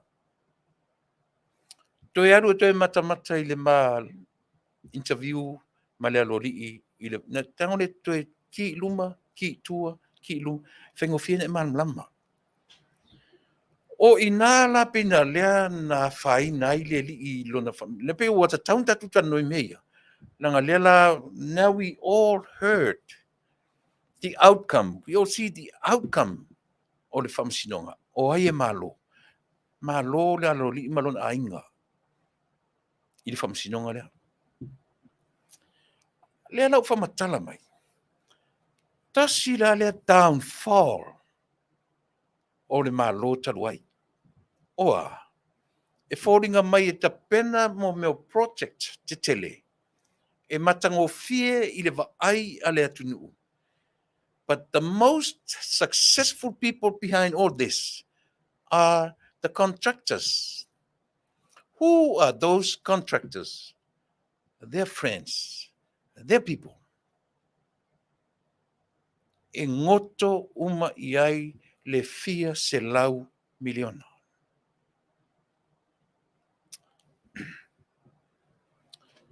Kau tatu mata uma, whadpui tanu malala. Leo whaatasi, the amount of money they were building it. They were building it. Leo whaatasi, malenga ruenga. Pi whoringa mai o le tupe lea, a ngā ruenga lea, te rea tupe, le tarawhengai man ngā ruenga. Ia maisi ano, ia. Malai valele, le iailinga ngana fōle le small, le ta ure mea. Big airport, small money. Tau tātou te talie fo ina mea. Ai le se. Big money, small airport. Pe o nai vaengana. Fesili matatu sa ili, o fea lao ne mea. O le Faafetai le whaatanoa. Samoa, toe sira tua mai. Whai mai le alori. E le o le whaatanoa. E le o le vai o lau lea view le mea lea. Ina ua Faafetai male. E te le tupe. E to tongi ai le whainga o le whaatanoa. E le alu se tupe i le vai langa fo o le vai mai le langi. O le vai timunga, o le vai e tafe mai puna mai vai papa. E le la se tupe tatu i le vai pau le mea o tools. Whanga pamu, whanga mea o filters, ma mea whapenga. A o le whaatanoa na vai. E le ni tupe a Samoa e whaamoe e whai ai. Tato o sa o i mea i Samoa, whaare mawhawha. Au tupe ai. Lea lana whai mai i la tōna o mai le tupe, le tala. Grant, tupe wha mea alofa, 4 miliona. Au lea lana matara noa i ma le tangata sa whai ngā luenga i as a consultant. As a kone sale, ale ADP. Lea la whai si manam la mai o le. Ale na nginga, nai te sila fia le te whafonga mai le fo u titara noa. O le tala ale Europipi. O le tupe le na tu e whairi whaatanoa. It's a grant. O le tupe wha me alofa. E tarusia o ioe le pisiro, a iesisi o lunga i e tu mai lunga na wha ingo le grant lea. O le tupe wha me alofa le na watu e whaia i le wha me alofa. Le whaia i le afo i le whaatanoa lea. Le whaina vevesi e ia le whalifono i lisi fo i vaite. A pe ua maneis wale a onga le mo i tato. E le o le vai le main concern. A o le whaatanoa. ASEA. E le maua se tupe contractors. I le whaatan, i le vai. Ai maua i le whaatanoa. How? E avatu e le ADP, po le alava le bank, po le alpe avatu le grant, po le alava le mea. E to tongi ai contractors i ala buildinga le multi-millions project. E ngoto uma i tanga ale au contractors. Au wanga ia. E sa o lau tala afa. O le afa inga leo tupe. 2 miliona. Si tu fa luina me se si. Te musu e vatu se mea le mautinoa. Ja, o te vatu ia fa pena e fai tau. It was a multi-millions project. Hava ila sa moa le tatu tiro to a meia. O le fa moe o le tupe tele. E alu i tanga contractors. And who are they? Who were they? Their friends.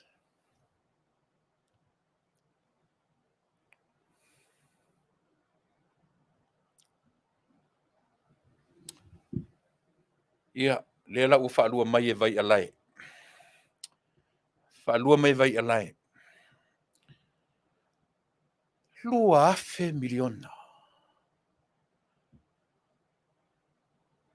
2000s. So le se sa o e sole.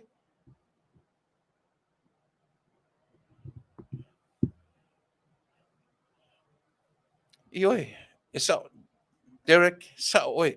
Nen whaaluina. But from the mouth of the horse mouth, was a grant. Or a grant. Leo te manatua.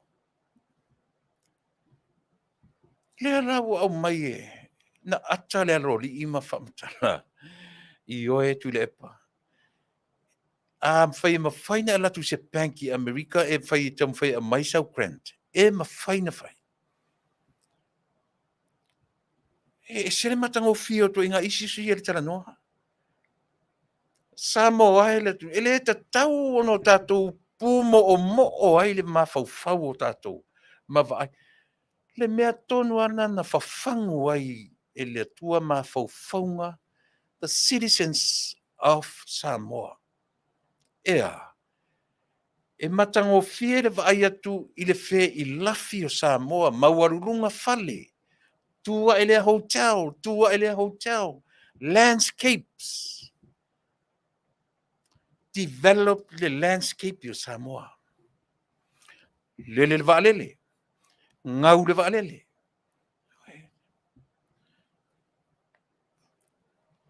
Au le tilo. O ai e fausia nei me uma. Contractors. O tangata whaingaluanga.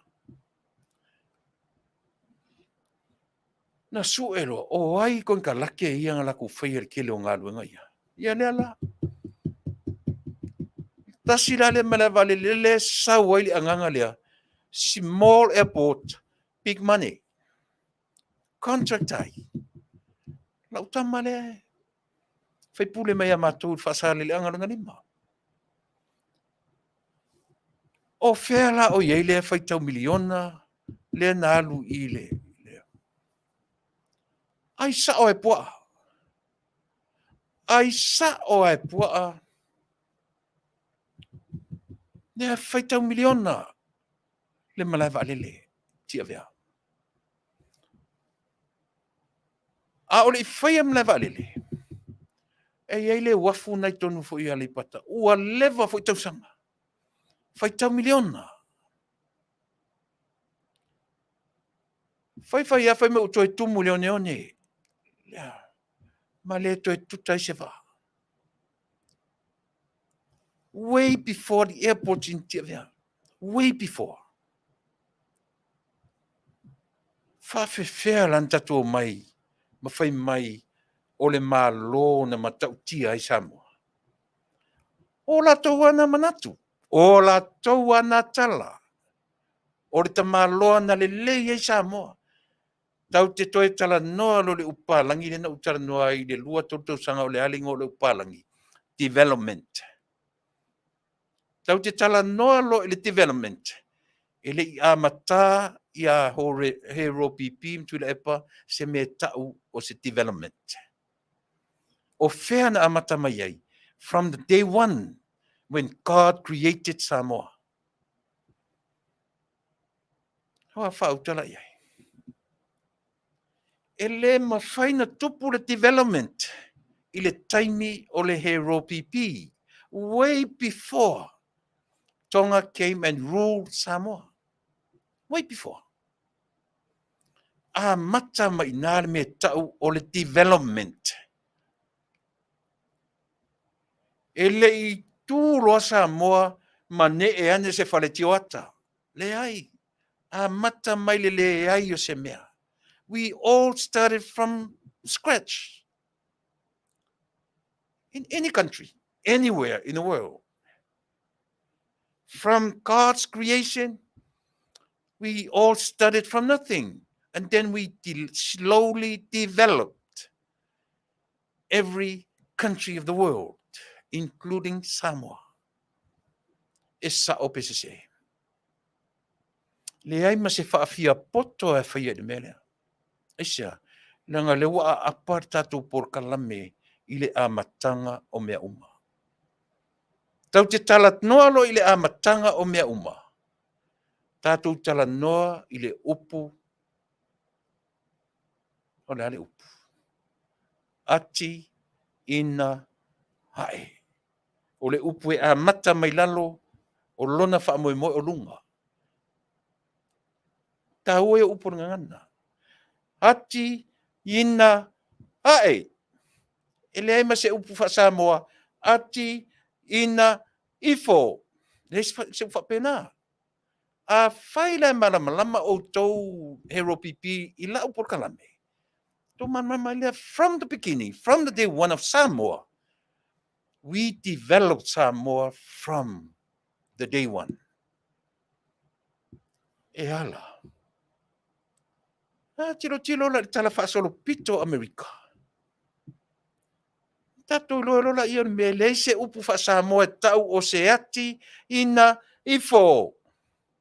O le upu wha Samoa le ufa palangi development. Ati ina aluilunga.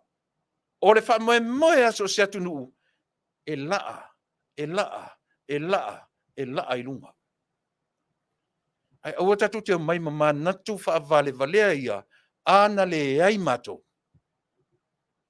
O le ale au ngāo fia me. Mata afa fia me. O le ale au ngāo tupua tamasese le lua. Na iai se au ngā o va ai kolone. Na iai se au ngā o tupula efi. Na iai se au ngā to filau eti. Ai vai ua mate o maaf pale mia ia. Pe ia Samoa a mata mai Tuilaepa. O ina lale atunu. Tātou te loa ai. Lack of knowledge tangata ia. Lack. E pū mo o le vaai. A mata mai a lato. Aluatu ataia mai le wall. Here is the wall. And the beginning is from here, from the wall. Who is the wall? Tuilaepa Sailele. Everything started from Tuilaepa Sailele. How about Maikolone? How about other prime ministers of Samoa? They didn't do nothing for Samoa? No, they did a lot. Everything, including that word, development. E uma foi fia me. Mo was on sao. Ale sao lea. Miliona. Ole fa moe o le sao fia me. Sao le si panemia, carry on. Keep going. Fa awau. O le pese na tauna pese ai. Tuilaepa.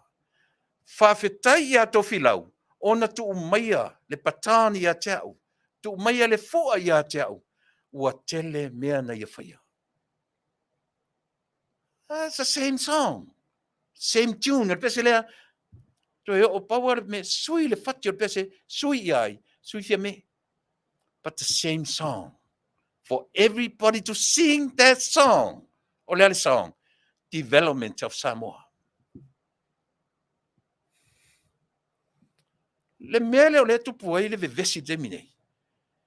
A matasa o mai ai I e Tuilaepa le me tau o le development of Samoa. Mea na le nito fai mai la fonga. Ai patua mo Samoa. Le anga Samoa. E le iai ni fale maurulunga Samoa. E te aluatu Tuilaepa. Ua iai le tonga fale wha mua I Samoa nupi wha. Ile ni mena e amata. You should be thankful. You should be thankful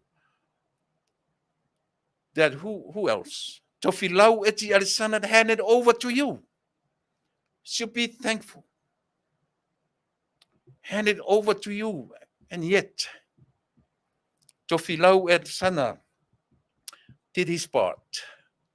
His part of the development. Mo uma le part Tofilau. Uma le part Tupolaefi. Uma le part Tupuatamsese.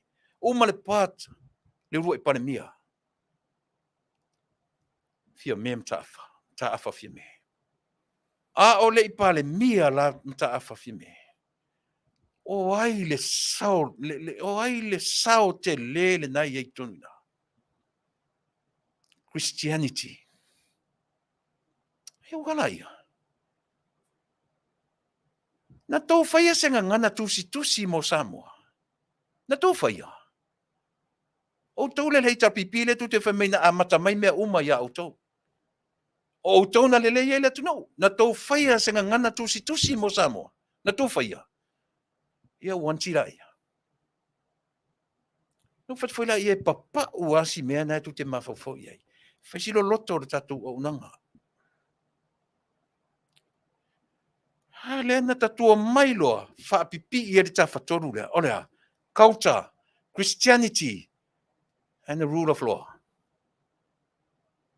E whai iai fuafuanga ta tau le tunu o Samoa.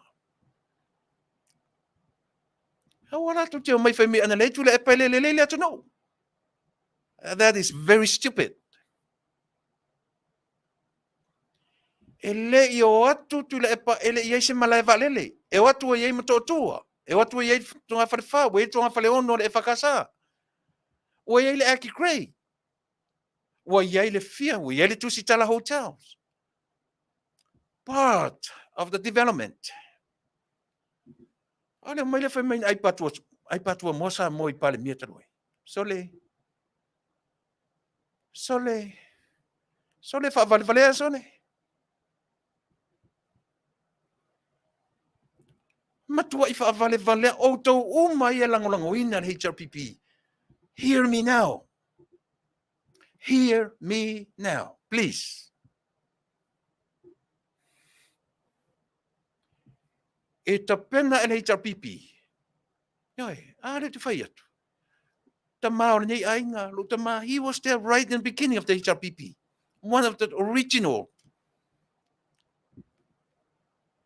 Whai pule o le hero pipi.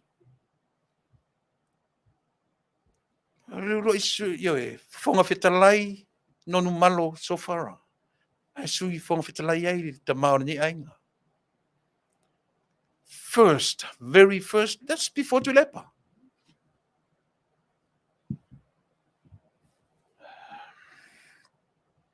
Ai la fa felang ko langa mai ngei fa pe mai. Ko amaka mai le le yo Samoa. Ko ke ko levanga iai le Pia Park. Aki Grace. Tusitala Hotel. Le fale fono I Murino. Ai fa fe fela na to fina fina. Le ve vese ni Samoa. ASEA. O le tau leiloa. E te tau o no tau mala malama malmautinoa. This is enough for us. Thank God that we have our part for Samoans development. Ana o tau mala malama I le pitorea. Tau te Faafetai I le tua. Wa iai so matou sao I le development o Samoa. Ana mala malama na mafofo mena. Wa levan faititia le vevesi nei. Ai le ma faina faititia. ASEA o le mafofo lea. O la tau na lele iai Samoa. O la tau mea uma everything started from here. From this is the wall. Who is the wall? Tuilaepa. Here. And these are their thoughts. Sounds elo langona. Siakia elo device famunmuri. A o leo langona mai au si mai le se tampa mai se si teu mai mauro tano atu ai leo langona famunmuri.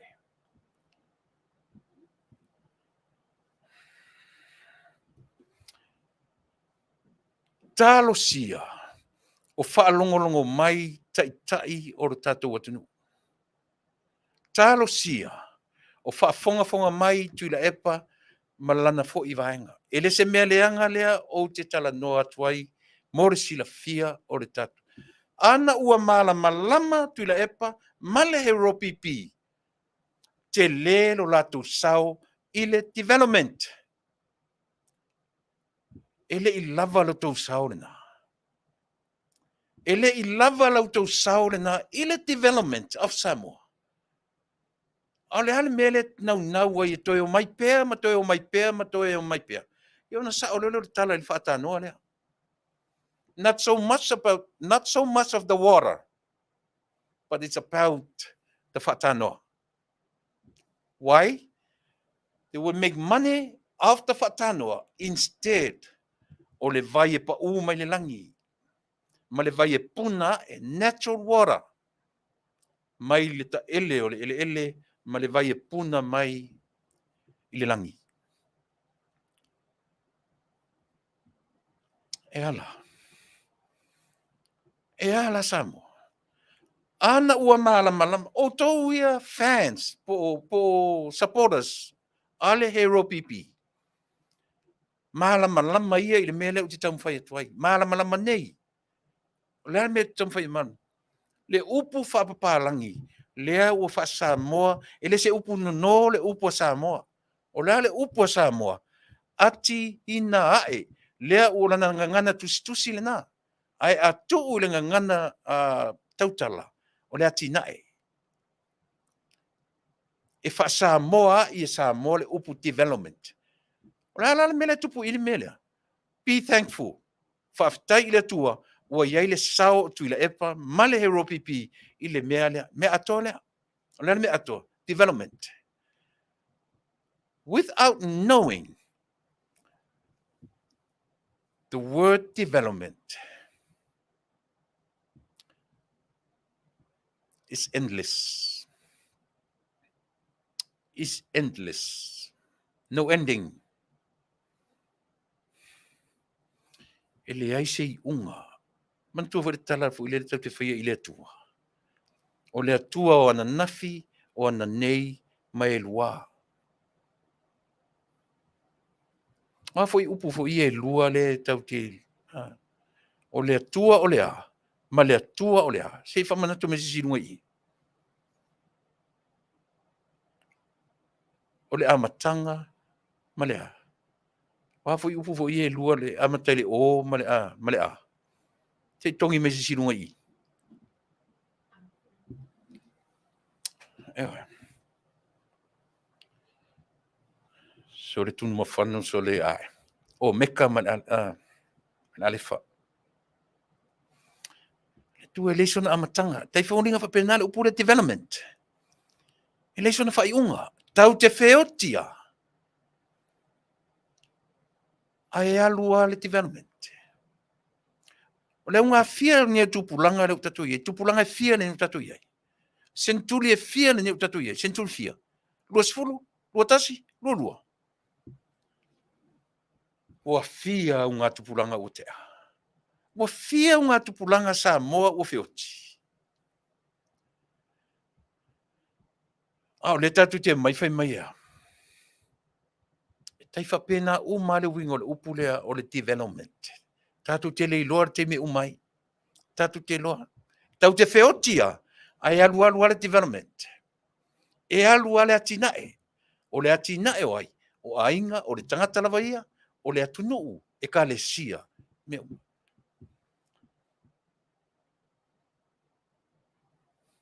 E iei le taimi. I le lumanai. Le o iei ata ti whanga i le atunuu ne tau o le. Ia, tati ia back to the future. O le sauna leta. Back to the future. O le sauna leta. Ia maata fo i o James Bond. Pe o ata pe tau te tali iai, tau te whaingo ma sore o over pe pero ne iata. Le alau tilo Samoa iata ia. E te alo lua James Bond i aso i ti whanga, se i ane le peni, e tarno iai. E alo lua tarno James Bond, ma se sifio se ata le, ma se sifio le ata, ta te ia tantu, o mi telefoni. Hello, where are you now? Now, back to the future. Tati ia le back to the future, whaisi, hata i o James Bond, sana watui. O a mea ia tau te waa i iata ia. Lea o e sila ma o tilo iai. The word development. Ma faufaunga o le au vanga i whai le au whai atifanga. Their thoughts now become real. Wala wati lea. It's tala no le wati lea. O mea ia. Na tala noa James Bond. Ai o ata amu iai. Tilo la i ngā luenga le atua. Tato tilo la iai. Only thoughts wa liu tino tangata. O tato tilo iai wa liu mai e moni mawhauwhaunga. Whapena umar tato nu. O le mea o te whanau noa e tato o nanga. Lea sa vali le lua tau sanga o le malofou. E fina wotia. Tutuli ne i whafore to orua le la solua. Na o ata iai i tele o tala na misi a lofa i le atunu. Ta ata iai. Knowing. Mea i lunga i. E le function lo mea i lunga i o tatou. O tatou o vale. E le function lo le mea le pa mua le toto i tonu o tatou. E le connection ale muscle le lunga i po le tissue le lunga i. O le alapa le tau whafoma i le muscle. White muscle. Man heart. E le feso o tai lo mea i lua. E le function lo i adai. O ti tatou. E le function lo lunga i nga me se sea mea tatou fai. Mena le ina ufai atu. o le mafaufau, o le loto. That's your loto. E le fasinoa I le meta o le loto. E ala na tu I ono le mea lena te pamua le toto.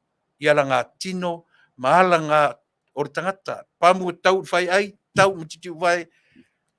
Ngā luenga nā le fatu e tū o ngā totonu e a fuai ono whai mtato wo I tonu I.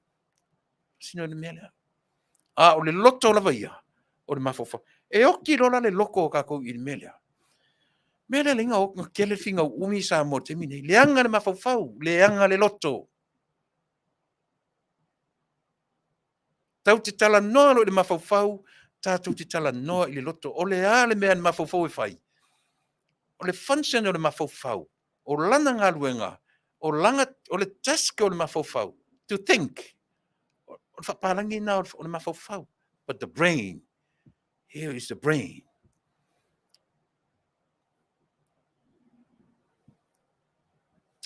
I le ngā luenga whawhilosofia la I o le mafaufau. O lo loto le nā Samoa le atu nuwe.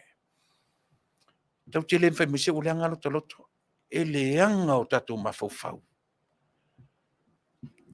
E le anga o tatou mafaufau, e le anga o tatou loto. Why? We are in a sinful nature. But God's nature will never, ever leave us alone. Never. Si vaenga la si o si tau tua mo e na tunu. Si vaenga si. A o fai oe Mahero PP supporters. A o fai oe Tuilaepa malimoni. I wish you can hear me. Ana ua ulua I loa le sinful nature le kau ki ei. Tau te manam mai. Fai mai e a le God's nature le natura whale atua. Think well. Think well for the benefits of others. Think well to benefit others. Simple as that. Ana ua lelele loto. Ana ua sa o le mafaufau. Sapai le malo. O e fi nau mata upu e develop ai le malo. Mali lie. Mautou talia. Talia ma le fia. Te le lo tau sao I le development. Tau te talia lo le mena. Tu mai lola ia ngai fia le malo. Knowing you had your part for the development of Samoa. Tau te talia fia lo le mena. Au le mele tupu mai. E le anga le mafaufau. E le anga le loto. O a lava la me fai. E manu ma lo ina lava tātou e le sinful nature. Natura le anga lea o le lalulangi. Natura na mea fofonga ia o mai I tātou. Me lele te teifai ina ila tautua mo o Samoa. Ma fofonga ia. Ai ala foi la na o fai atu. Fia me male tātou a inga fa o fai. E oti loa o tou male upu alofa. Lea lava o te lea ese male mea. O lea. O lea me tau o lea alofa. Fa ale mata upu sitili. E leo fa longona. Not about feelings and emotion. O lea me tau o lea alofa. Ina ua sao le fai unga e fai. Ina ua sao le fai unga e fai. Mena ta o le lofa. O le ala le me vai e tatu fia me mara tatu ainga o lo tura me nei. Sao fai unga, taimi uma. Sao fai unga. Sao fai unga. And that's what you call a lo Fa. Alofa. E se lo tu whaiunga. Mea nā tupu ai lea. Le mā ngoto o le vaa o tatou.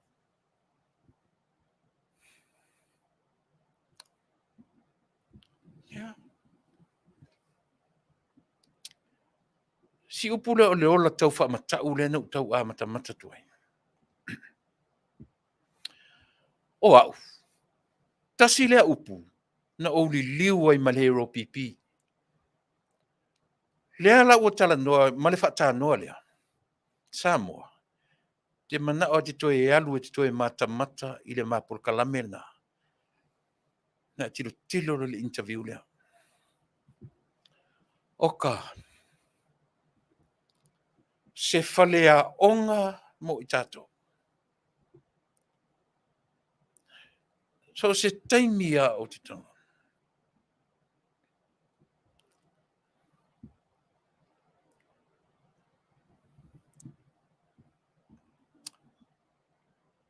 Tio Swalka. The question I have is, why is it so hard to give in and accept defeat? Let someone else lead the nation. Yeah.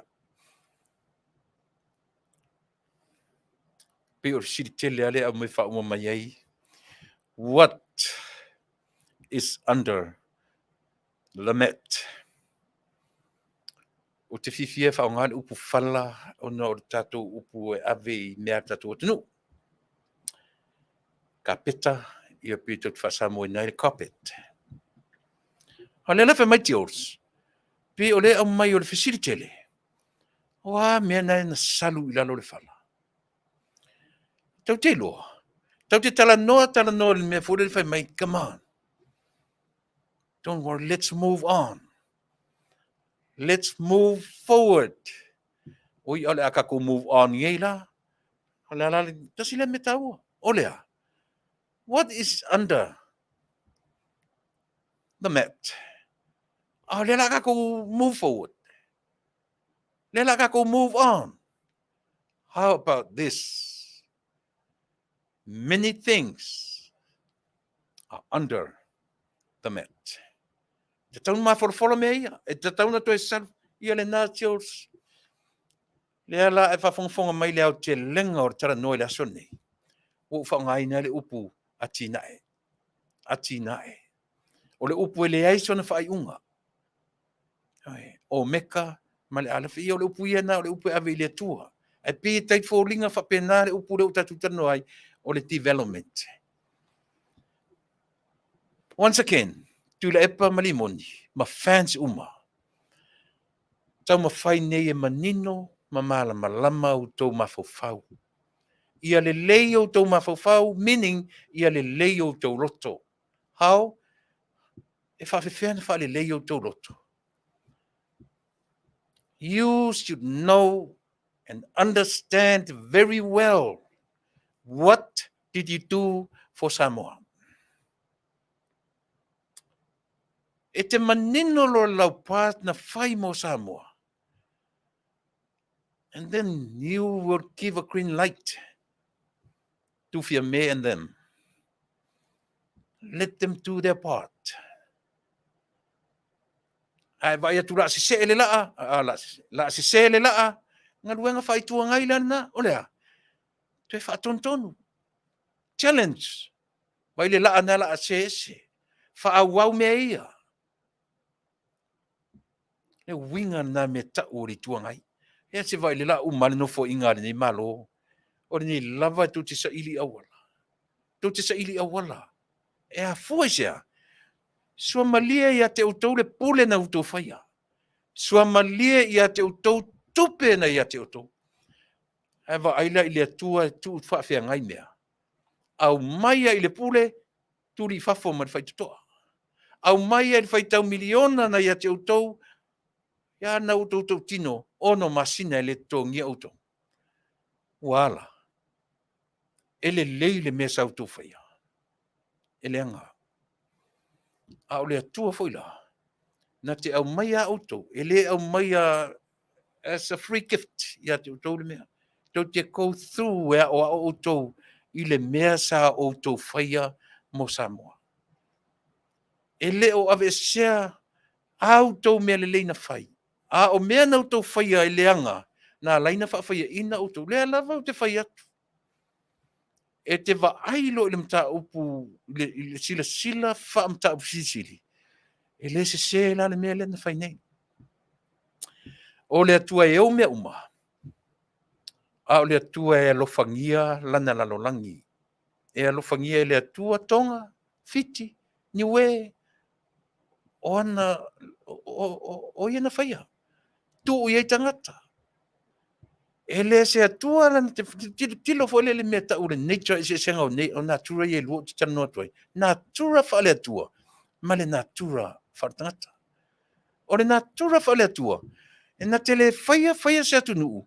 Wha moe tu iai se tangata e maa ngoto ai le nātu nuu. God of chances. God gives us chances. O le atua o avanoa.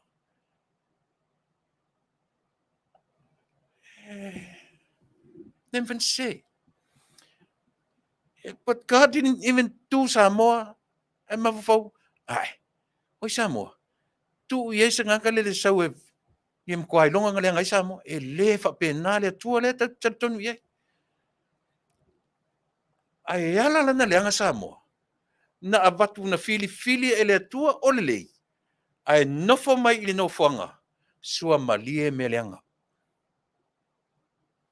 Na fili e le atua male fa moe o le atua o iaila na mea lofa ile tangata lea.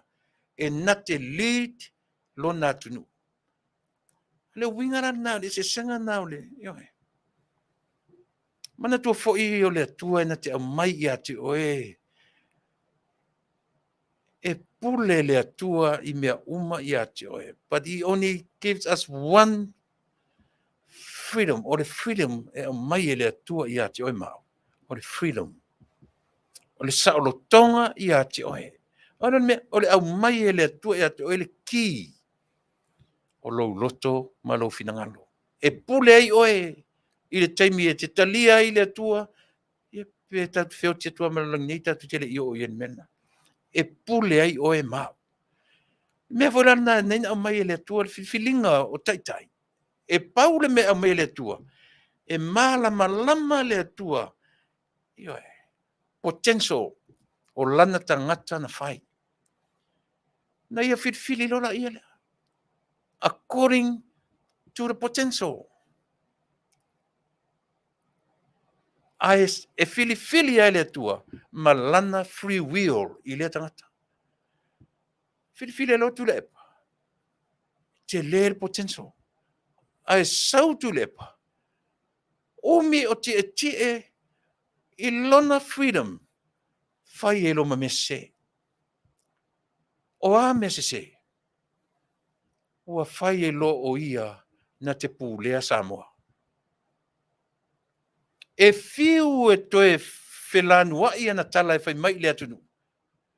E fiu e toe tama fai e sui upu matala. Toe fo ia ila upokalamene fai le vaso le ma interview le na.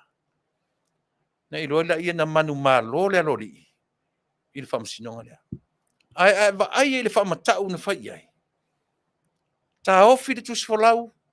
Tuli mana ngā luenga. Whautala iai. Lea na mai nei fai mai fasa o atu le malo fau fai le lato fia pupule ave ese CEOs. Ave ese CEO o whamsinonga papali I te malelangi. Tasi le CEO ave ese. Pali I lea Marietau. Wane. Le ua successful le whamsinonga o Marietau. O le pine a ilea le me tau o le tau wha matau ma le fia pule o le tangata. Tau te fiu e feita I a tau ni mele o te tano tuai. E wansa te malama I le mele o te fetu I natura I elua. Na te tonu le isi mele o te pespese tuai. Na tau te olo I me o le pule. O le taitai. Ele ia se situsi o whamtalama ia te oe maa umtatou le mea lea. O mea uma mai le atua. Mea wala le te tali tonu e le tala. O Tuilaepa na filifilia e le atua. Tu iai masiana fruwio. Sui le ki lea. E le pule ai au e pule ai oe. Le hale taimi e te tatala ailo loto e te talia i au. E whai ma whaolatanga i ate o e whai ai au decision making. Whai au decision making wha ale atua. E manuia ai Samoa. Peita i ane. Ia tasira lea mea. A vatu i tua atu o le afo, o le pupuni. O luma le pupuni. Fe emo e moa i ei mo li matango fie tua o le pupuni. O lo tafu ai le afi, o le ale afi. Le fia le tau o lau konkalake i umang fai pepa o lau konkalake. E fia sa utupe maua pe a vatu le konkalake i ate oe. E fia li i le mea te fai ai le ngā ruenga lea. E to tolu o tau to fa o tau le la fai le Faatanoaga lea. E lua tau sanga talu na matalu i contract e fai la tau konkalake le umi. E fai ai. E ta tau na o atu le lua tau sanga lea ua uma ngā ruenga lea. Ale uma e penalize tatu le mea sa ole long lea. Whapena deals mo meu contracts. E le ta taulana to lua taulana mai msese kontalakte. Ia, John, sauni mai lau konkalaki. Tua leo le curtains. Tua leo le sauni mai lau konkalaki sa whanmelea. 2.5 oe. 3.5 oe. A mai le 0.5 mau. Pe a mai le 1.5 mau. Mea uma na e manino le vai. Mea na lentu lai mai. Talo fai a Samoa sole. E fou nei le mea le fai tau miliona. E sao le mea le atunuu. Le ala ua mai fai mai o le atunuu matativa. O si atunuu na tapena slowly developed Samoa from the beginning. Ele i whaatopetopea e le atua. Eisea. O Samoa o le atua o Samoa. Ele i whaatopetopea e le atua le development o Samoa. Fato a speed up e la ori ia. Speed up e la ori ia le development o Samoa. Why? Because e mawela to tupe. Through what? E development. E develop whaatasi mai a malato tanga. Le na watu ua leva ona iai eki grace. O atu lo male lato pato development. Vai lo oki le hotel na te lelo na sao mo Samoa. He tu wai fai tau miliona i tanga la wari ia. E fiu e toi felanu, toi numi solo upu matala. E faalia mea o le pongsa. E fiu e alo i mea ia. E fiu. E fiu e le mwhaina alo. Talila. Se tale pese lea. Le ua ngalo ia tia una senti le linki lea. Tara tu pese lea. Ia foi mai lea wha uauta tu pokalame. Whamono.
Fatala fatu si fonga o le tai au fou mai pia mana ta mua le nei fo itula.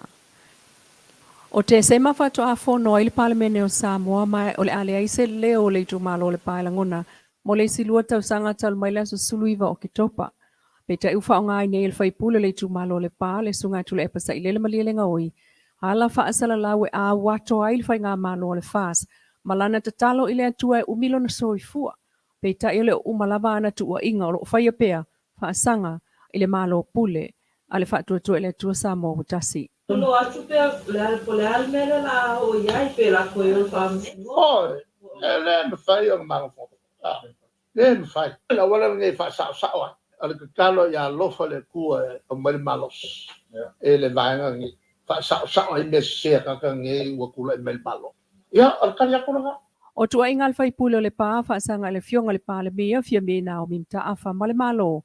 Le u fa awa ne ai lunga wala fa sala lau. Sa mato manatu e fai fata mali. A le wa ver mato fata mali. Ma mea ua fa o ngai ele ka yo le malo le avango. Okay, ba pe yo se ba ko kinga. Pe yo le avo o ia la ia la me ko. Era ngo. Ana pe la u ngati. Se o ma mea nga sa ngoi ne. Ma le au kalango ia ska bi mo. Ya la o kalango. O kalango pia ko ya ngo ngi me se sa fa yang ka. E foringa mai o ska ka puier kula fo. Ole me mo la mo sori pala kula fo. O alfa vai o sori pala. O le whasalanga o le whaipule o le pā ma le whaipule o whaleata e le palemene na fua mai na ua whaamaonia lo la solia o a mionga tawaloa o le mota. Ma whaamaonia fo i le whaamsinonga lo la whaatawanga wale i whaiunga le whaamsinonga. Sao no le fionga le palemia fia me na o mimta a whaile e setu la fono whaipule e setu la fono tangata lau tele o le tunu. O le tula i mai le whainga malo le fas na ia toi whaasanga tonu ai upu whai o Samoa. O le tasile o miti na toi liu suawa ia mātua na whaatau malisi o lātou whanua i whalelau niu o nuu matafa ingata. O le iai o se whalea o ngalalata e o iai o lātou whanau po alo, Faafetai. E lo tūlanga le nā oro o iai teimi nei. O le tele o ainga lima vai o lo no nofo i nā vai whanua o tā uailunga. Na toi liu suawa i lava lātou miti na ua uma o na tatala le whalea onga o iai neil nofuanga o le whale pui tuai sa i tā whaingata. A ele i mawhai ona whaamalia i nai o lātou mo onga mō sea onga latane i whanau. O te tala le whalea onga o na talia lea ma awe whaamua i whanau atu ma mau. A e toi sa ili awa noa whanau a inga o lono no fwai le vai a ailava lea i isi a onga. Ma nga i ei ta maiti po o alo ma whanau a inga na i a onga tau ma mau i vai tele ma ele a o isi a onga atu le atu whaleata, Faafetai. I le umane o nei tausanga mua talon te tala le a onga le nei ta whaingata wa ngia mai e loa tal sanga le malo mo se fsoswani. O ta ol te mai a whale whata nari e to ono ta mai te olona a inga ino nofulata il whale a onga le ta whaingata.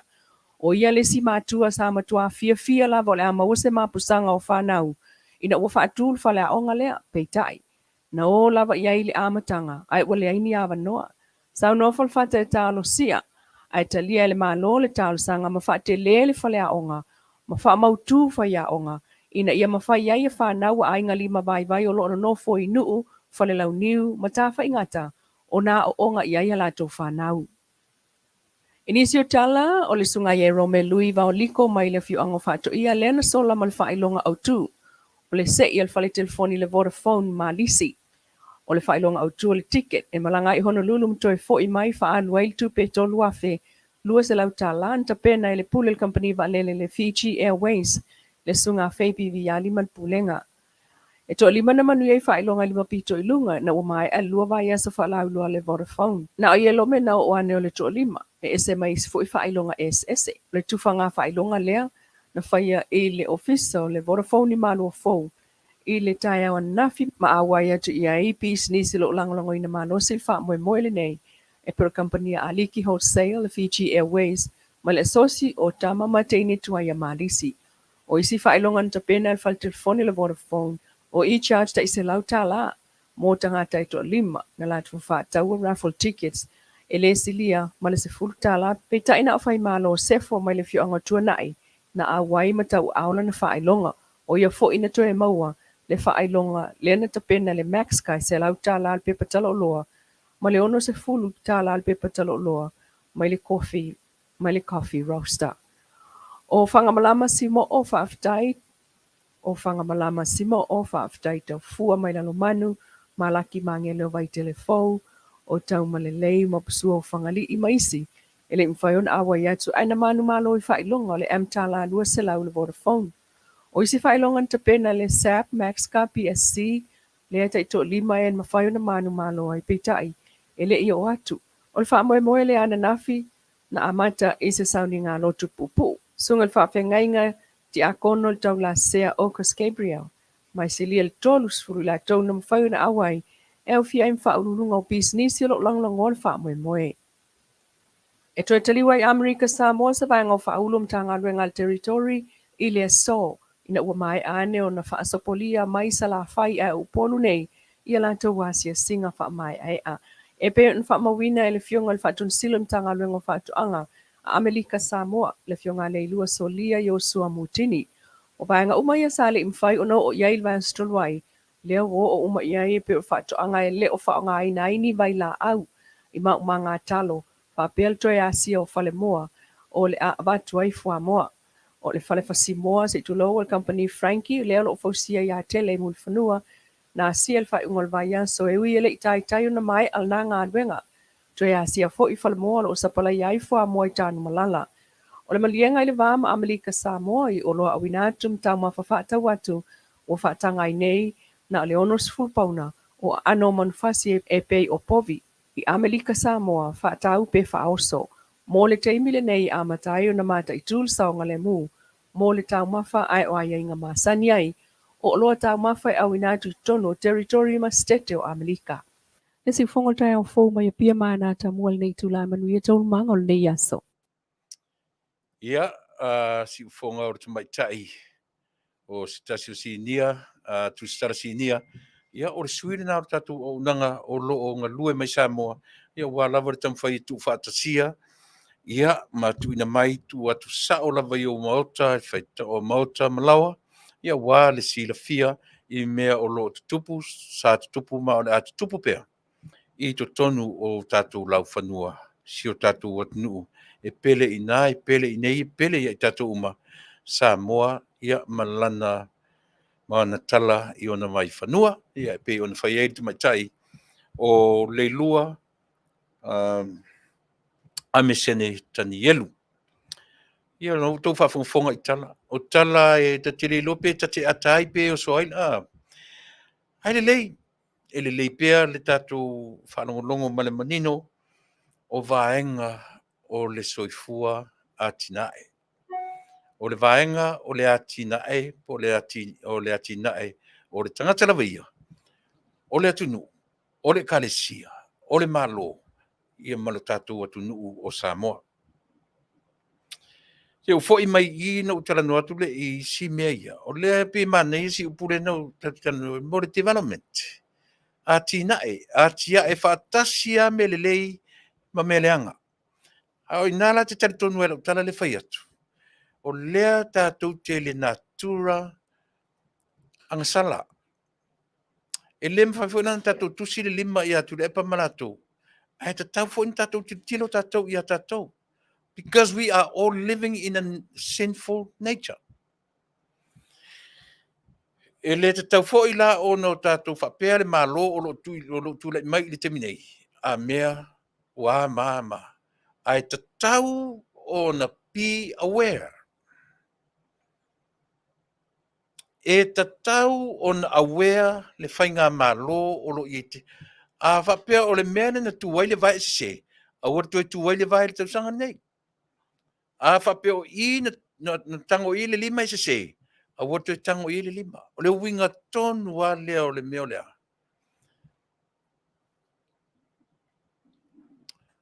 A tina e whaatasi ma le atua. Tau te lea tina e whaatasi lo ma le atua. Mea lana rena tina e whaatasi matanga tātou.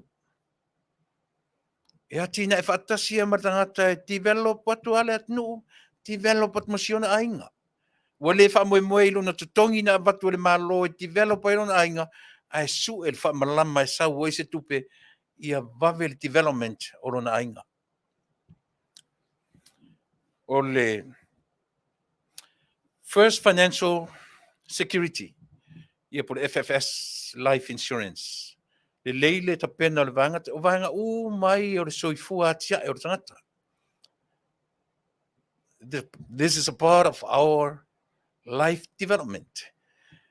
Olana main product o ka ole IUL por Index Universal Life. O le iai tutonu le living benefits ia ma le cash value.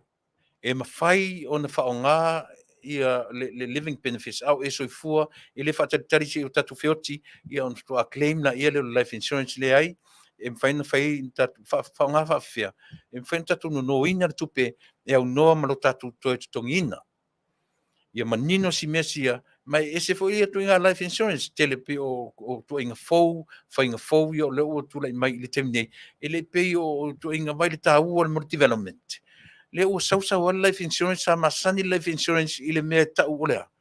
Se lo ngati o tifto a maua le taui, a maua le tupe na songia. Teimla o ma temine, e ma whai ona e whangaina, ai le tu tongia. Hao, i o leo ngala na te telefoni e lo i telefoni le la abatu ia te oe, e wha matala au ili ia te oe, pe ai se ai le mwhaina e tu tongia. Paure me o te loa, o si au lava tupe, your own policy. O au tupe na whaia o pe meni, e le, te toi no mai lau tupe, ai le whapea la, ai te tau o na whawhanga pea lau tupe e ala i au payments ma mea whapena. Bala wane i le telefoni, iwa fitu tasi, tolu o tolu, whafitu tolu lua. Telefoni ane i le iwa fitu tasi, tolu o tolu, whafitu tolu lua. Fesili mo talainga ia ta'afa ratami fatilua ia malfatua ia siri fatilua manatua foi o le cash value la kai pia me small loans mo me tamana fa la lave fa fosei pe te ua tupu mai se me fa fosei pe se vala mai sa mo se me mo mia ke nga lo vutia lunga lo ke fongi e vala au i lau insurance life insurance fa ye lau loan nga ave tupe ai le se me fole no fo le se tupe e pinko ai e vala au fai me ai o le afo le apiusinga fa penana ia Manuia o nga tau a o foi nei lo le lo so fu maloroina o company fai la to test in order for you to qualify so a ele pasia la ia test e latu ar fo mai lo fale e tele alu i se clinic pete e al watua ia latu fo mai le fale e fai ela test le fale a pasia lola fato a fai lola ia o payments ia ai malama atili pe e vala au le telefoni na o tu inatu ia ma famtalane ia ti oe le pasia lo suenga you still qualify pe pasi pe le pasia ai tele mawala tu pe tele na ai limit la ia le vanga te mawa le vanga ta ua o le final expenses te mi foi e pe na le lau ava o tatu e a foi e mawhai ona whatu pe nai i le vanga na o le insurance ai le whapio le asau ai le policy le te sign up ai miliona le o le vanga le muli e na o le vanga pauni na o le vanga io e moa i le final expenses ia na o le tupe whai lau ava o tatou e so se tangata la pe te kanesa pe te suka pe te masima pe te larto inga mai mawai lau e te qualify lava i le vanga le final expenses Vaenga na le tatu life insurance ia o le tatu koko Samoa lo mau per tatu koko i nei wala o mai e le o tele ia a sfutala i le koko fatatali mai Samoa o fai atu le tatu 18 Samoa ono sai me tatu koko fai situ ai o tatu koko temi se uma ia ona toe wala o le to so si tatu oka J&H showing retail o le fale ofu o le fale susui su ia to ninga au talavou su ia inga o maliu su ia to le ar to ninga to metia onga e mauai le ula le mauai le ofitino e mauai le pelau e mauai le ia faitanga so se o loa Samoa e te maua uma i le auonanga le J&H Sewing Retail o le tuatosi lua tolu fitu whaavalu Main Street o main ling o le street MAIN i the city of Carson, California 90745 zip code telefoni tolu lima iva tolu valu lima fa o le telefoni te valaau ai le ona ia o le tamaitaʻi suʻisuʻi e ana le pisinisi ia o Tiolin lafu lemu ASEA malaau ana le telefoni na e faatonu i ai se toniga o momeo maliu toniga o aʻoga ia po lau laʻei puletasi e faitaga ofitino e maua uma faatonu ana i le telefoni tolu lima iva tolu valu lima fa ae alu la suʻe faitana e te oro le fale o lo poasa fa tau sau me poasa na e nepa so ala mina ia o fo sina fale ainga e maua mai tau mafa e fai fo ina keira e fale ainga na ia mo meo nai aso fa nau me pena fesili ai ia pe alu le fale su ile e te maua lo poasa e maua fo le fale su ile e te maua fo le fale su i po fale ofula e maua fo le fale o loa Samoa o poasa ia male ainga Tatu ASEA. Na tu mate tala noa tu nei matamatai o lea ia o le pisi o le olo i semina i tonu o Gold Coast i Australia. Arta matai i nofo i New Zealand. Maua lava noa la e o le fai ia mo semina ma me o workshop.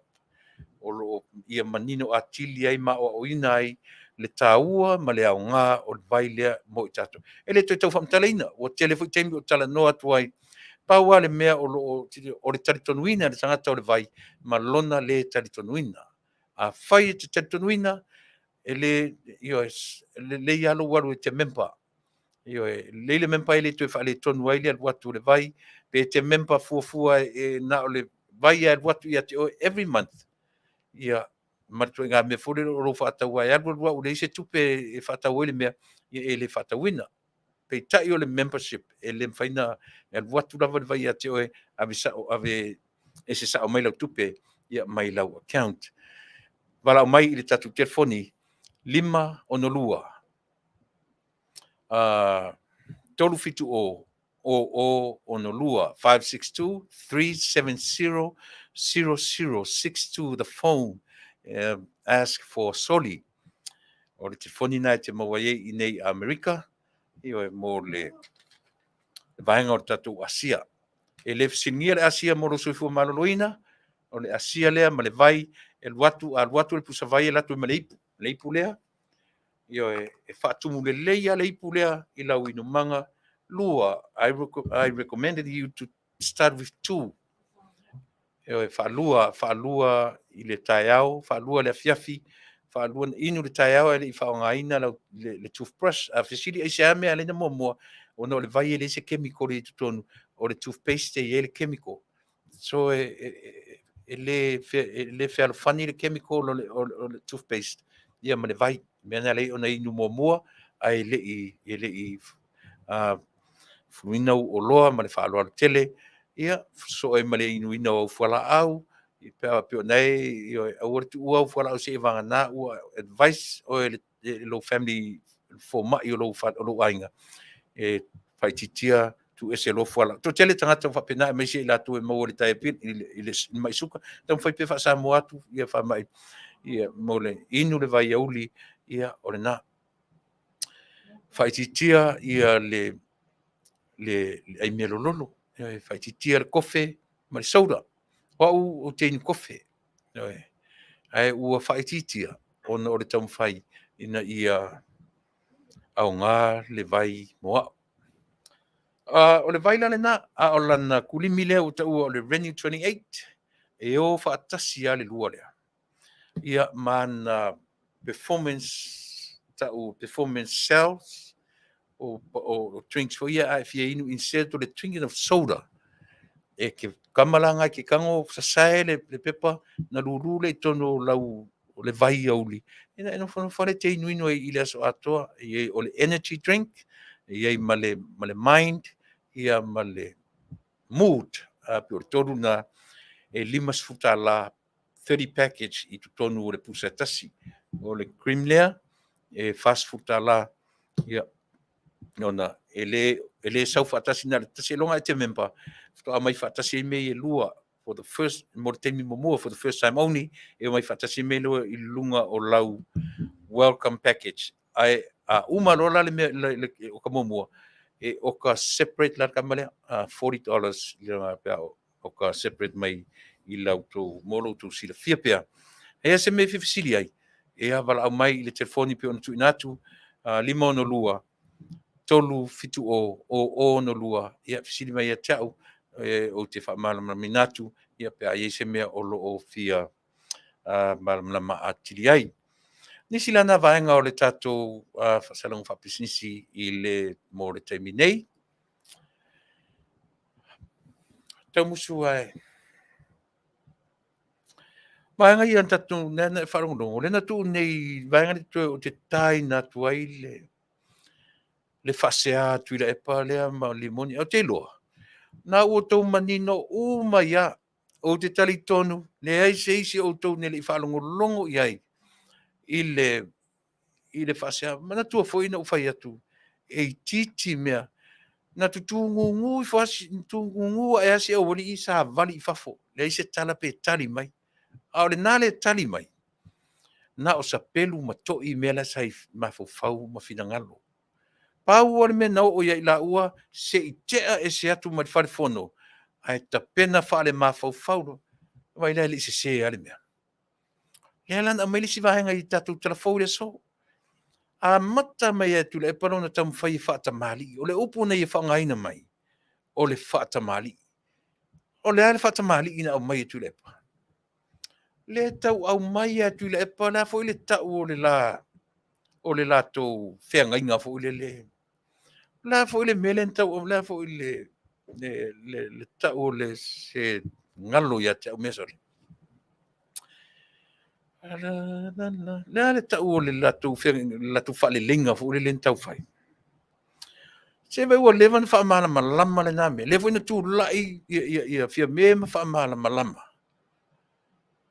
o le lava fai mai o le initiation por o le na isi nga harmony Faafetai tami le lava tau langa mai ale nei harmony ka le lopo o feme o ai nge monga nge harmony a nge lava e tau mawhai la langa mai ma au mai ai o le fa pe mai initiate pen amata mea ai te mai pale mia ama nei ala fa malama e foi o te foi no fa malama ina momo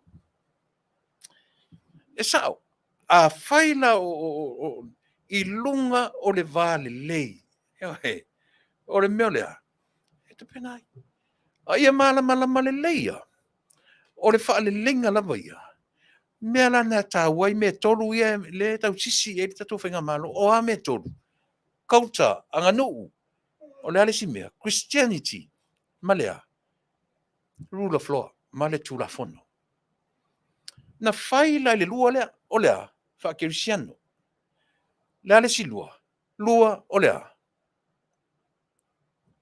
o la wanu le lua nan ta pena i le harmony lea ai mana tuar tolu wale ta le ave el parmene yo fal fono tatu o le tolu lea e ta pena i Samoa ina o tau nu tala lelei tau nu le fainga malo le ua fainga malo fui tolu e ro tolu lea o lea anga nu tala lelei matula fono fai lola le harmony lea fa aunga ia lea le anga nu fai fa le anga nu yo fa aunga ia malea Christianity fa mangalo tala noa ai tau ai la tamale tasi oi tu la fono el vai le lo tato manino Samoa ele le tato nei lo tato ole manino o tu la fono la le na fai na uma na fai le culture uma fai le Christianity ilo la to vale le na initiate tu ele fo el tama te pare mia tatu tano langa ole tala ole fa le linga fa Samoa e au fiai langa nu e au fiai ia le tala le lei. Uma na fai mea na lua. Uma na fai mea na toe tasia stama le toe. Olea. Ole tulafono. Ai o atu i le tulafono. Fai mai le tulafono. Nah. That's a no-no. Sorry. HRPP, fast. It's nothing about you two. Ele se mea tau o lua. Fomba sila mari tolu lea tua toi o lima ia. Ele se mea very, very sorry for me. Ma Tuilaepa. Very, very sorry fast and HRPP. Ele se mea tau o lua. Ele se mea tau fast. Ele se mea tau hero pipi. Ele se mea tau anganuu. Ele se mea tau whakirisiano. Full stop. Uma.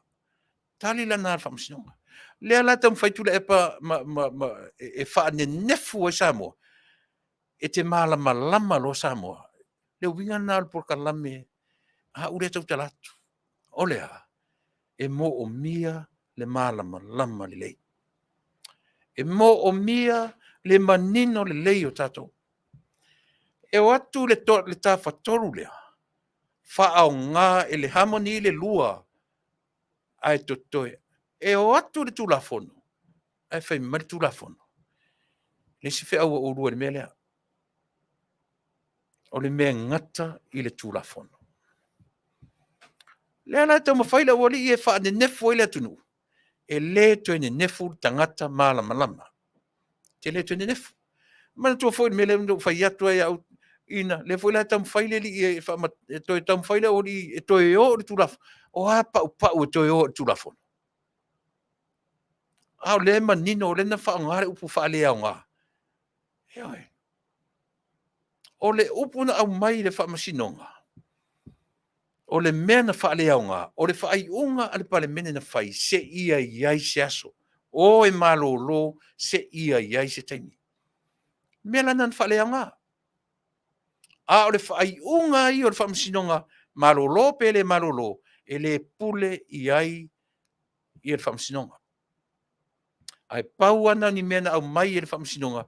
Ta watu le taimi e amatai, ma le taimi e wha umai, e wha salanga. Ma se i toi talanoa e i le ori ia, full stop, uma. Pau ana mena mo mia. Mena na wha lea ngai nai le whai unga momua, o le whai unga momua. E oe momoe, e oe malolo, se i eise taimi. Se i eise taimi. O lono winga, e leo manino ai i le whamasinonga. Nai mena na whaane nefu, whai mailo le whamasinonga, to e o Faatalanoaga. A tau lava whai unga o whai, o le mea tau o tau le nā, e le a apa atu i ai mato. Oi, e sena manino. E sena manino, wai le tua, le nau fasa tau tua, a nau ata i nau wai atu. Wau mai tua orto o rua le mari whai toa. E le se sera tatu por kalame. Ea. E fasa si mea e le taimi e sao ai. E le taimi e taunu ai. Ioi. Lea foi la o toi o mai, foi mai e whatamali. E whatamali i lea. Ua uma na whai le whatamali. Ua uma na whai le whakerisiano. Ua uma na whai le whakerisiano. Lea u whamangalo. Uma na whai whalanganu. O lea whalanganu. Sila mai whaafsangai. Luru a au pe a whapena luru au. Uma le pito le anganu, uma le pito ale kerisiano. To e tasi. Ai o atu il tulafono. Fai mai tulafono. No. It's a no. Me pule iau. Pule le whamsinonga. Mahali lia i o rua. To e o e fai sisi fi awanga. Le sila me mali le leia langa le la le ka le aru ka ku kai tau ta tu le pena fat le ana tau ma fai tu la epa ilana le video lava le tau ma fai fa malama mai fai mai ai ua pei ai i ai fo fia me se fai a onga ia ilato mana tu foi le presidente foi le fa msinonga fa num so fa o pulea i atila tasile na la pe tele o le tangata na whaamaonia ele whaamasinonga lana soli tulafono. Le leid manama. Le ana uto e saula na te video lea. Tau mawhai e ua whaapea Tuilaepa e Vale uma Vale o Samoa. Ua whaapea Tuilaepa me limoni e whaapea whaamalama. O alu a pau e toi tau whaamalama lama. Ia lea la watu la vanga. Whai mai Tuilaepa. Whai mai fia me, e le i tatau o na tupure me lea o le toi whao ngā pia o le tofu presidente of Puleai. Ai whai mai le tala Tuilaepa. Na malo, le manatu, le tau o le mea. Malo le, manatu whatu o le malo. Whalea ngai. Pau le mena tupu. E lua se furu le malo, ai se furu ma le valu le whainu mera. Na whai mai lo le Tuilaepa. O le awa noa na ave i sui te itasi e whao ngā ai le mawhau ta tau o le tangata. E whai eile na pālota talawe. Here is the thing. Mana tua o e Samoa. Le ai sesio tatou i mata i le whainga o le pālota lea. I le whaatuina le lafo le malo. E le toi whaangaina le tofi presidente o Puleai. E sao, na malo le malo, i le lafo whaatu. A o le mea na tu iei. E lua se furu, e le i maua le mea tau o le lua o vai tolu. Ai tu te loa na o al pale mene whaile mea lea. Na o ma le manino o le iunga lea. ASEA, mana tua foi e le mea tau o pre-sitting e whai. E ea la tu fono wha al pale mene. Faafetai na malo le malo o lea e o atu e wha se... Iwa se furu 5% o le pale mene at a time o le hero pipi. Na tango le whai maila na tala. Na ave le avanoa i sui ta itasi uma o le pale mene e wha leo ai lea ia ta tau o tangata. Na tilo le fono le na umatu nei. Le na o mai eita ai wha fala mai le lato vaenga e whai ai ia ai fo ile ngole le suita tai e fai ai fo no toe na e fai mafofonga o le tu uma tiro i meia toe sila to ai meia fai mai le video le na uma nei na ave o lana fatu na ave uma i suita i tasi o pale mene fa ali le ia ta tau o le tangata i le a foi i le presidente le o fa nuam sofa toe sila to o lana tala na mai na alana ave le avanoa i tangata e fai ei le ia te tau o tangata. E wha leo ei le ia te tau o tangata. E pālota ai le te tau ona toi foi i le ngā ruenga, mai le te tau. Wha fofonga le leia i por kiki e le lea. A le whono le na umat nei. Lea umalotu tuli e no i fafo. Na whono toe na whai tā puni uma le vaenga. E whawhiwhela na relate le melea. Le whono i le toe foi o atila i le ngā luenga. Ma le tāpuni umola o riria, ai whai na... Whawhiwhena whasa o tai mei e lua. Wai mele tau te loa i mo le pepelo le mawhawhau. Whawhiwhena whasa o tai mei e lua. Whawhiwhea. Te i tali meala si isi pesa olo tele whaia. A le whaira u whaitio, wale tutusa lana whaitio i le mele ia whipule ai. Malana whaitio le whai mei wo mai whatamali i na whaile mea. O le ara whatamali. Tasi le leo. Tu uma ma whau le tanga ar tanga te tōtasi. Ai sau tangata na e whai. Nā mai no whai mai. Ai tu tū mai na o ia mana whaipule umana o whai. Ao lea lana tu rai fia me. A vatu le avanoa e wha leo ai. Le ma whau le leo tangata o le whaipule. Na saulo nei tu malo, na fili mai elo nei tu malo. E sau o whela le me, e ngungu ai a whela le me e tautalai. Te whauta tātou i le mea le whitu unai na pepelo ai lea. Whauta le leia o e Samoa, se le Vale Ae Vale o tātou. E tango e toe whaasoa le lei upu matala. Mana tu e whai mea le upu. e mātauina tātou, e mai leia tātou I upu au tātou ngutu. E ngalo ia ta itala ta pepelo na whaide tau sangane tēnei. Ai toi whaide te mini nei. Ioi. Ia lela mo I. O si ana tau ma whai wha amala malama le mese sele na toi tuai atila. Ai ali ia ile pepelo. Faafetai na avele no I tangata o le pāle mene. And yet, 99% of the parliament at the time o tangata o le hero pipi. O tuala. Tua levelala tātou o le curtain nea. O le curtain nea, o luma. Fe I lafi mōli emo o tua. O tingi po'o. O iwi mamango I tua o le curtain nea. O ame I tua. O tau pule pulenga. E tasi alo whalongo. Au tātou o atu I le melea. O le vaenga le pālota I. Ioe, whaamanu malo pēa I le vaenga le malo langa. O le lafo le malo. Ia aua lava ni I maua le lua o vaito. E Vale Ae Samoa. Ana tango le te tai mai le tangata lea. O atila, o le whaamoe mai o atila. Ia ona developing le mele tu la fono e tolu. Ia o mai tu la fono e tolu. Le volanto e ta ua e le alo li I le matano ngataluai. Na afia le case leo ia. I tu la fono I e tolu. Se whauta la tatu Samoa. O ai la sesi e te loe. A whai o oe Samoa se tangata anu poto. Wha le atua. E le toi tu lai mai se whai ngā malo fau leanga whapea. O se malo e na te whaamatau wona tangata anu. A fua leo le whaamatau o le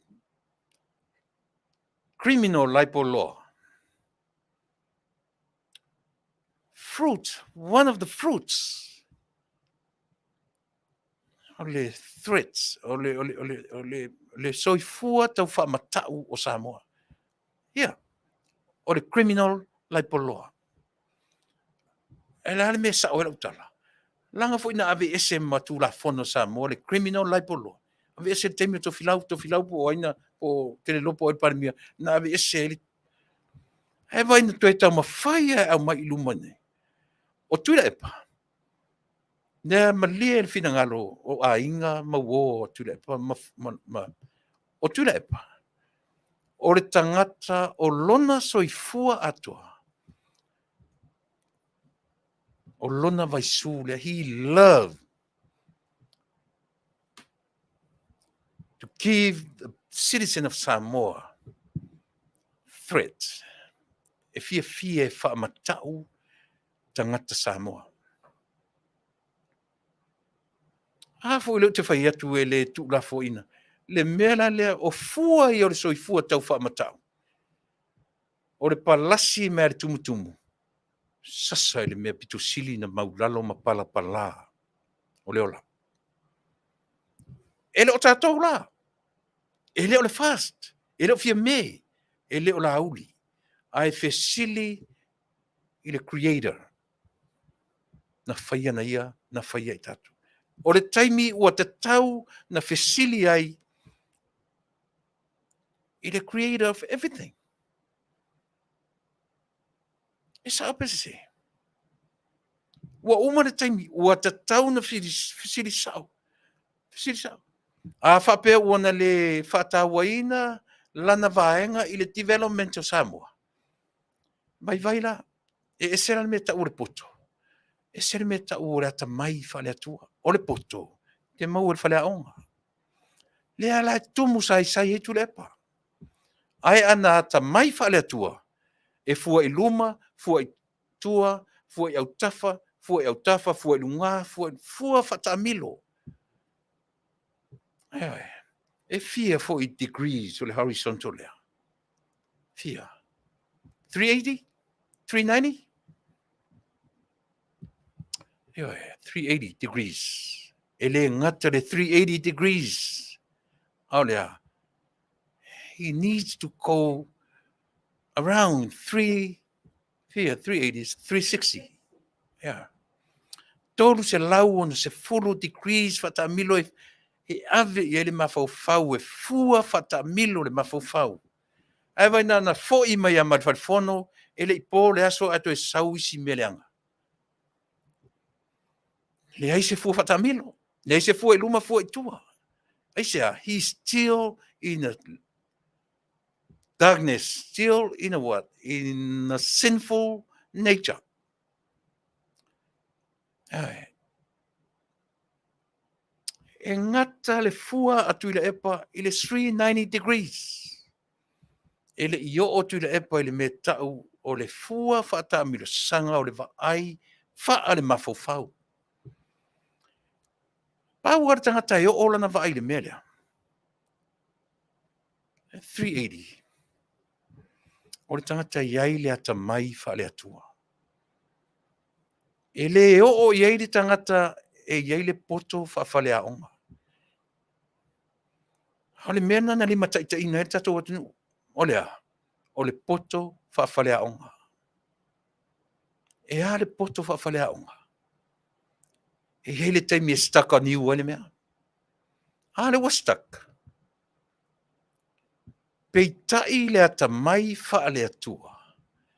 380 degrees. I'm sorry, very sorry. Yoi, ka woki e koe mane me i 360 degrees. Fua fata mirisanga. Ia vai le wa o mai au era tamo Samoa ala mai. Yoi. Hea le na.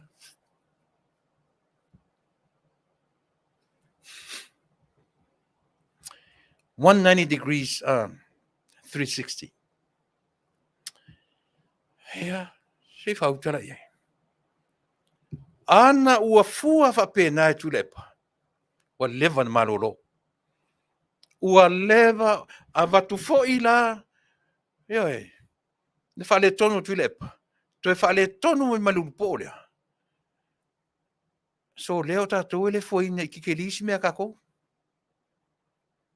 Ele fuaina po feo korisi o Samoa po feo ingweskenga ea ongai. Ele fuaina fa pena. E te va aile nei atunu. Pele se tene o atunu. Sao. Le tele o atu pele se tene ese mai a Trump. O tangata na serve I le military America. Ua malama I le ola o le security o le tangata. Tangata na serve I le military America. O le maturity nga o peresitene ma le history o le atunu America. E fua fo I le va ai o le pālota a le tangata America. O ai le tangata na o ilea. So I fua au auna. E le ngata o le au auna I America. E o ona serve le 90, le 180, le 380 degrees lea. 360 degrees lea. Ia le ngata I America. A o le lalolangi atoa. Lea lai atu nere to urua lea. Ana ua 360 le ko urua lea. A kongu o kau malama. Ya le 360 le mea, ale o 69 le mea. Ai.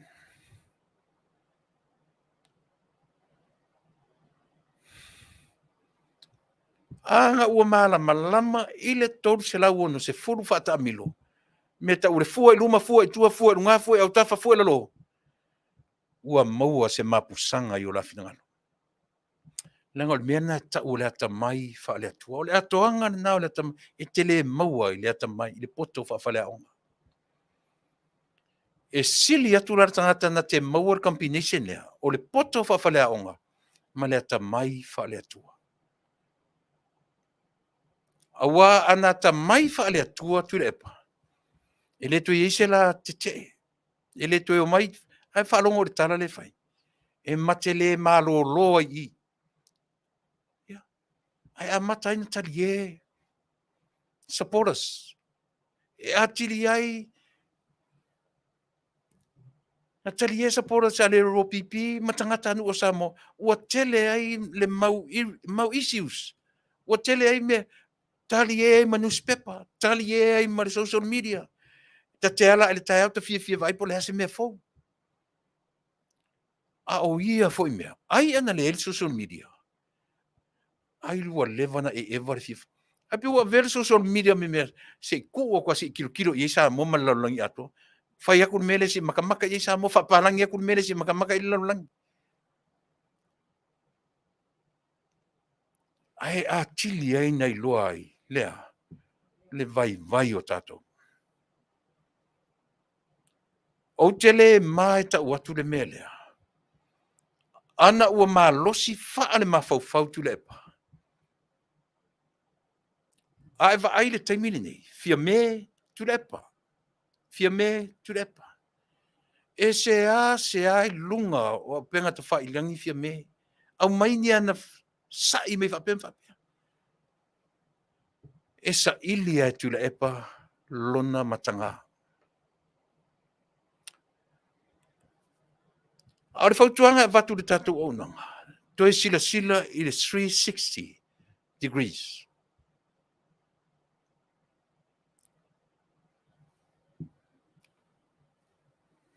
Anyway. No for Tuilaepa, Limoni, supporters, HRPP, o watu te feita ia tau. Ai whao ngā, si au lecture, ke lecture ko ia oko. Langa e a whapela naturally, you hated me. Whinta fo ila na Italiana sa ufautuanga.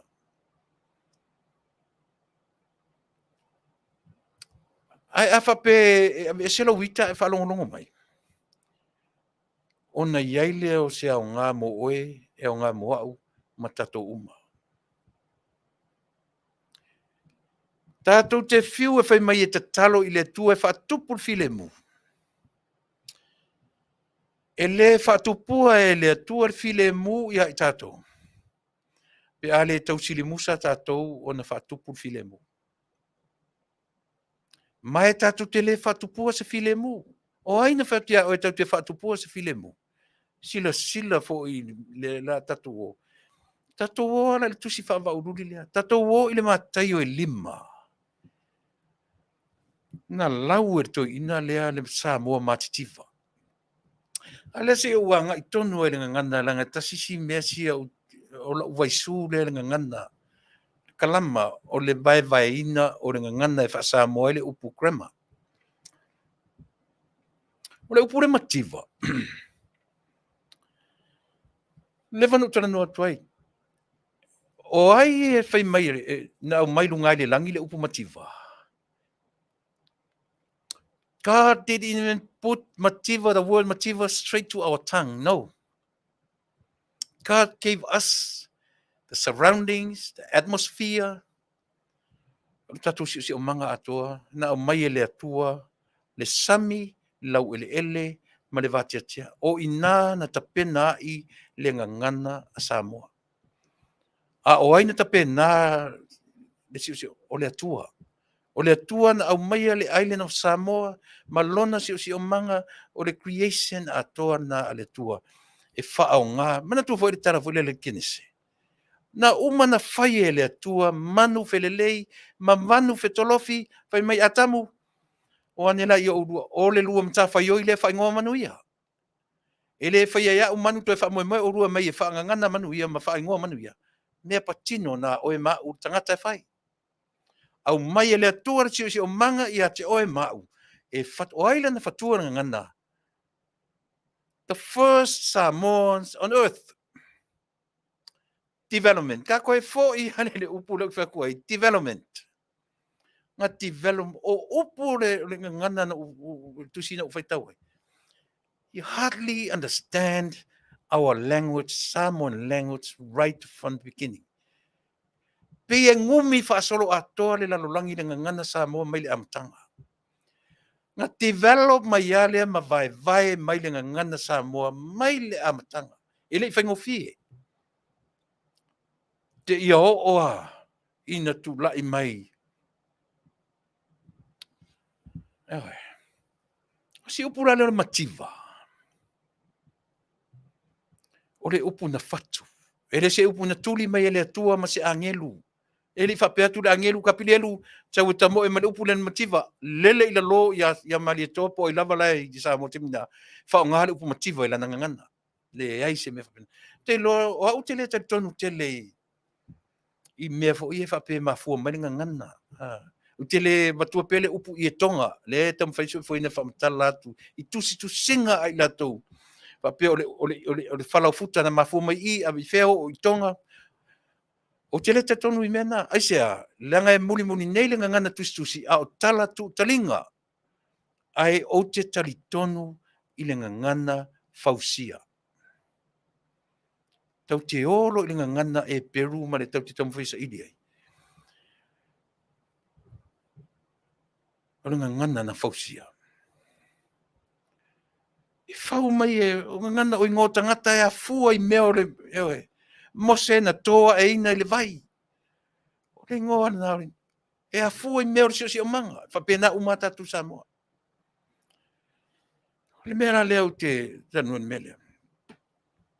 Ina ua mai le upura le mativa. Lau tu ina leo Tuilaepa. Samoa mativa elo. Samoa mativa elo.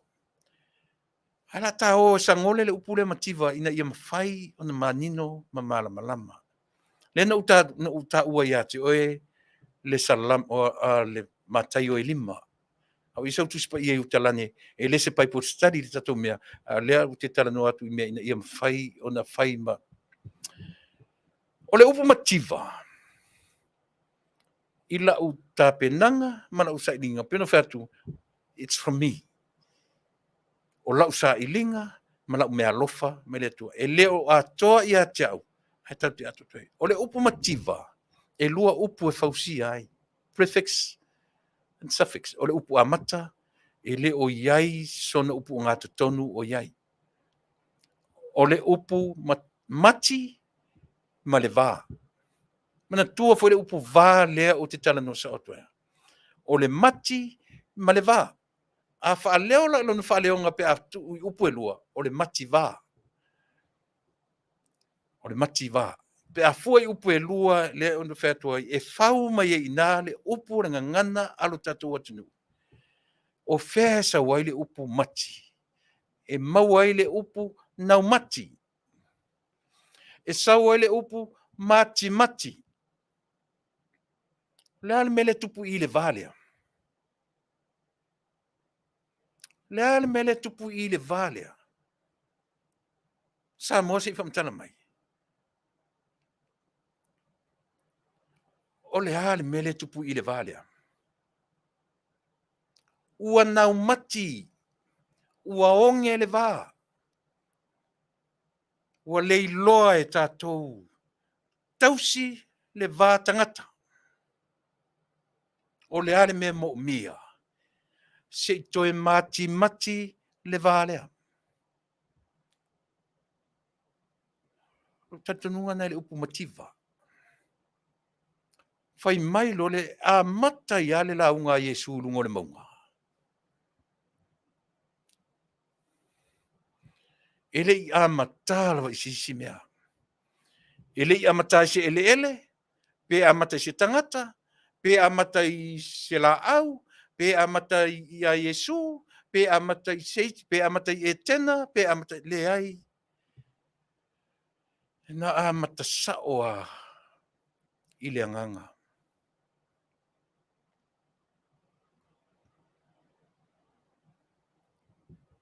E tatau i a te oe maa umatato uma. O na toe mati le soifua wha le anganga o le tangata. A o le i o atura le tala le lei. Ua levana exist le upu mativa. Before the gospel, the Christianity came to Samoa, ua leva ona exist le upu mativa. Na whaonga e tangata Samoa mai am tanga ilea. I le loa tausi le vā tangata. O le vale na ua papau. Ua le loa e le tangata tausi le vā malesi tangata. E taunuu atu le tala le lei. E oa I mea nei o rungali. Ua fia ni rungali I male pelepe. Le loa tausi le vā sanga lea. Si vana le loke Tuilaepa. Samoa matitiva.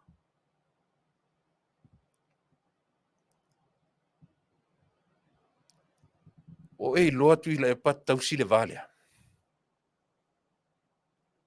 O I loa la Tuilaepa tausi le valea. O I loa Tuilaepa toe mati. O I loa ua onge ma le valea. E muli ava I le atua e ouri tangata. Ai wana lafo I tangata. Le upu o lea. Tusa le ua fai ia Samoa. Samoa toe mati le melea.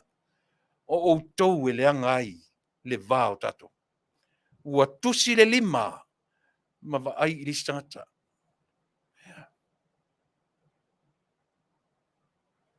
E le I whapeane Samoa o maia. O lea se tato mea se I o tato toe mati I whaatasi le vā lea. O lea le vā.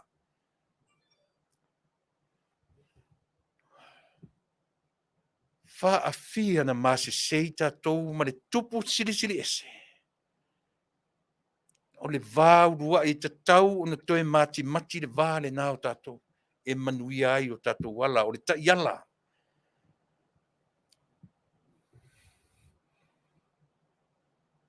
Le puna le mativa. Fai mai le tala. Amu ia e matitiva I le anganga. A mata isea. Langa o I le o te tatou. A leo te fai atu sao. Le mea o le tangata feoti. Tatou feoti, including myself. Tatou te feoti lunga o le whonga ele. Tatou te fua. O tatou o tangata feoti. E oi. Mena le tupu mai tatou malo. Lau e lesi tangata oti, lesi tangata oti. Tatou lau feoti ia. Le o malama lesi tangata oti. O ia lesi tangata oti. Le ua lafo atu I o lesi tangata. Oti whapei. Feoti a nganga o tatou. O le mea tonu ana I tala le kenese le amtanga. O le taimi ai te leu stai ai. O le taimi ai te o le taimi fo in. O le taimi ai te aia I le fua o le lau. O le taimi fo ina ai te oti ai. Oti tonu ana leo te tala noa tuai. Awa ana uro eva I le apu. Ma oti whaletino. O ai e tupu la I fea le lalolangi. O ai ana whanaua le lalolangi. E leo le whamoe ea leo urua I tangata la te to produce the world of people. O ai ea a la whanauina le lalolangi pe ana whapeo leo ti le tino le whamatala mai le kenese. Leo tina. Leo ti tonua leo te whai atu ai. Lea e wheo I ai tātou wheoti.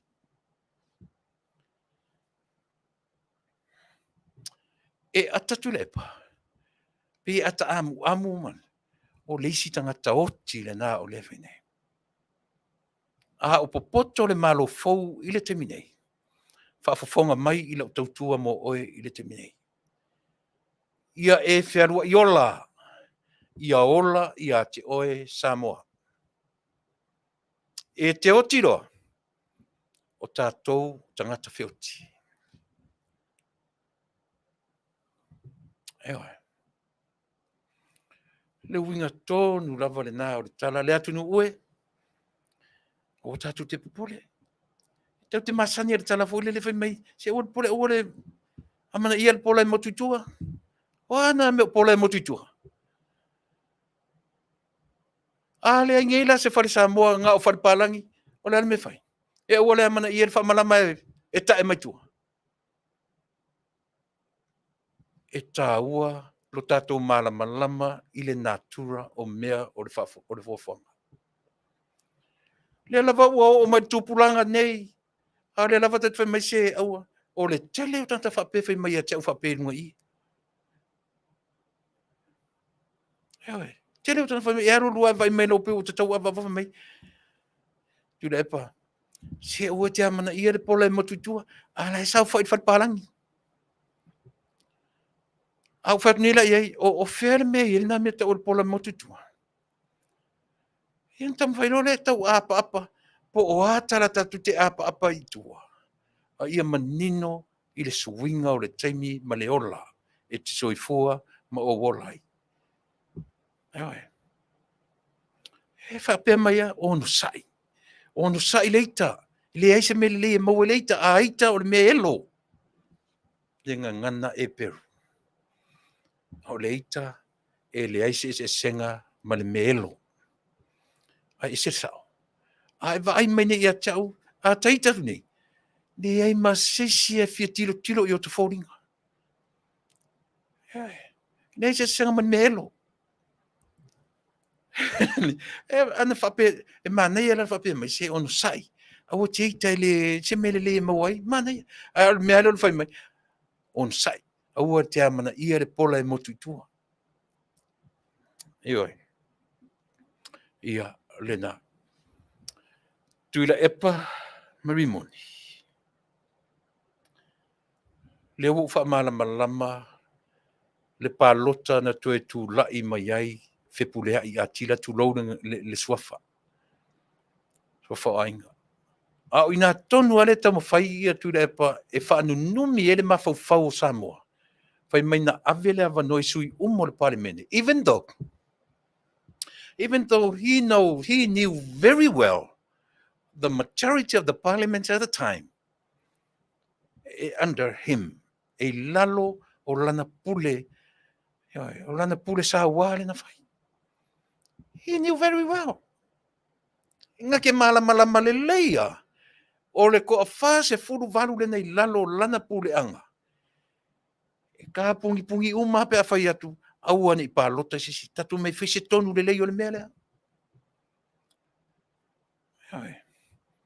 Tatu mai fese tonu I toe saur tama le langa paura o tangata te wha moina ea. E toa e malosi le loto e tu leile tolu. Whamsinong, tolu tu la whanu lea. Paura o tangata. Leo tatu vai e. I tinga an whai atu asa wala o tama. Asta tama titi amala na mata pe tu. La whapena tiro mai le whapea. I am way older than him. Way. E lewa lea la sa motu lepa. E te fiu e toi tau wha nā tia o me to tia na tau o mai wha. E malama uma Samoa. Na tā puni uma fofonga o I la tau nei lalo o lau pulenga. E latu ma le PhD lesi. E latu ma le master lesi. E latu e tu ila na tanga lona whai ai. Ai whaonga mai oe. E watu ma fau ma fofonga o I la tu atu ma whailonga tu o tanga Tuilaepa. Tu sa o e Tuilaepa lana tanga lo whai ai tu lo. Iana. Na mai lo le whai mai. O le tama le fure ai.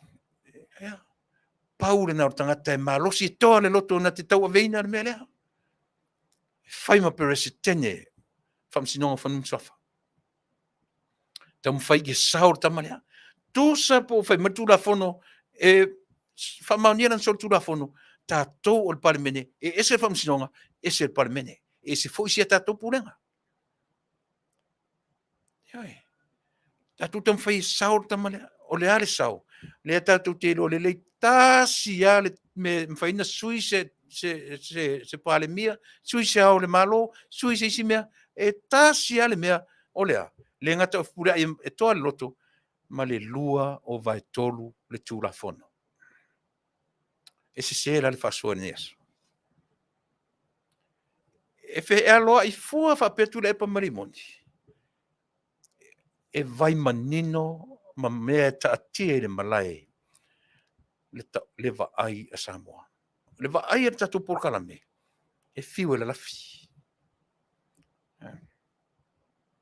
Na mai lo le tam fai. Ale fai tu sa o fia me tu sa o tu fia me. Why? Fia me was there. Fia me was there. Ai va ai le simi alo fanga Tuilaepa. E alo rani mta fai mai ia. Lauri sai lauri. Sai fia me. Sai tal noanga on me. Sai le tal noanga on me. Ai le me ta o tal noa le mali le me tal noa ai.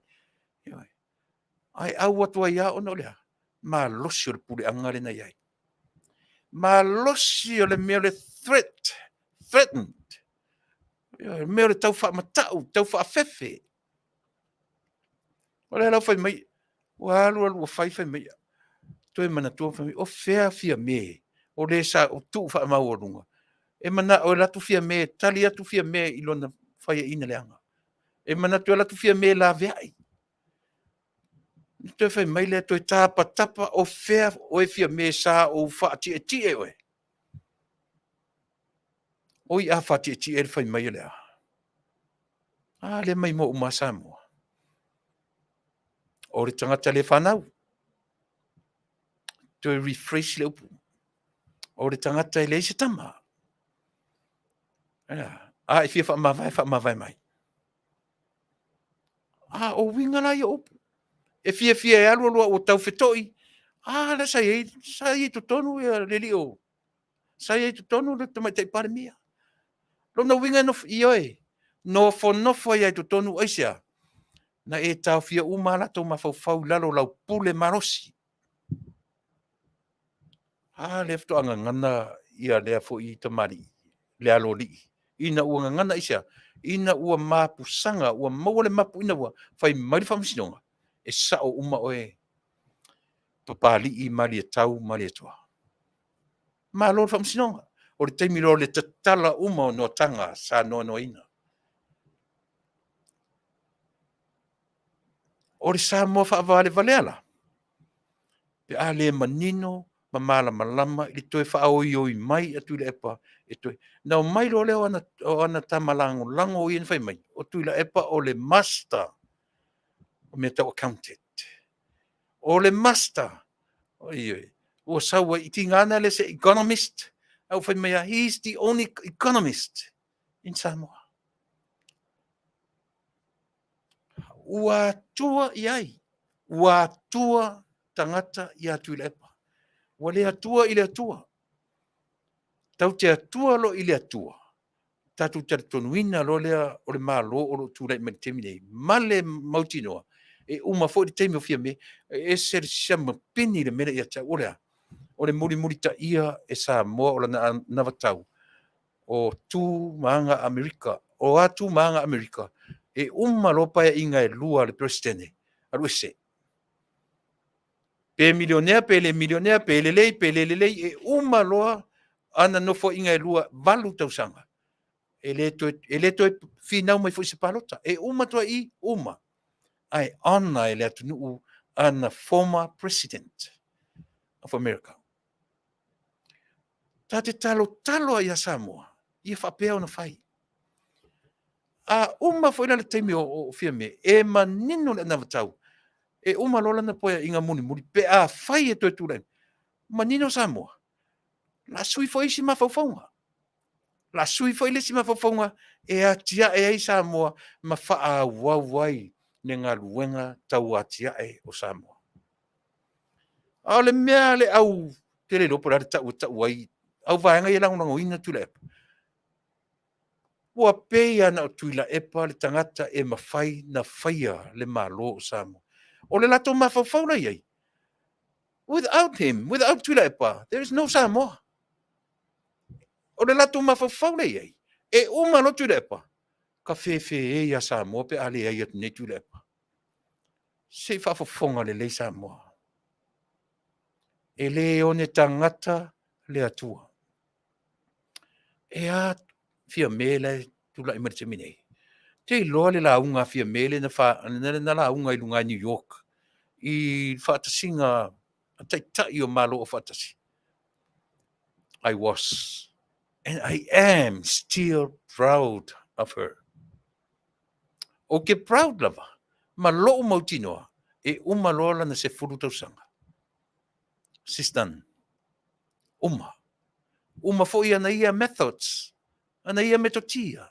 Ana ia, ai au mai ele atua le si mafufonga fo. Development. Esa. Tau te feotia. E o ti Tuilaepa. E o ti au. E o ti fiame. E o ti oe. E o ti tatou uma. Development. Ele ngata ia tatou. O le mea e whaawau. E whaawau. E whaawau. Si i o le aso le femele tua tatou te le iloa. Le aso e toi a fio mai a Yesu. Even Jesus himself. He don't know.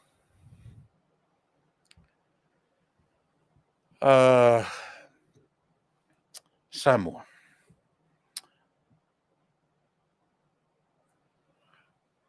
Le la wha umatu wha pēra o tautua moe. A o tatou iai I le ma te iona e lima. Ma le launga wha amu ia a le atu. E tele ase mo tia tala noina. E ta oto pila o whainga luanga le tu. Ole upu wha manuia.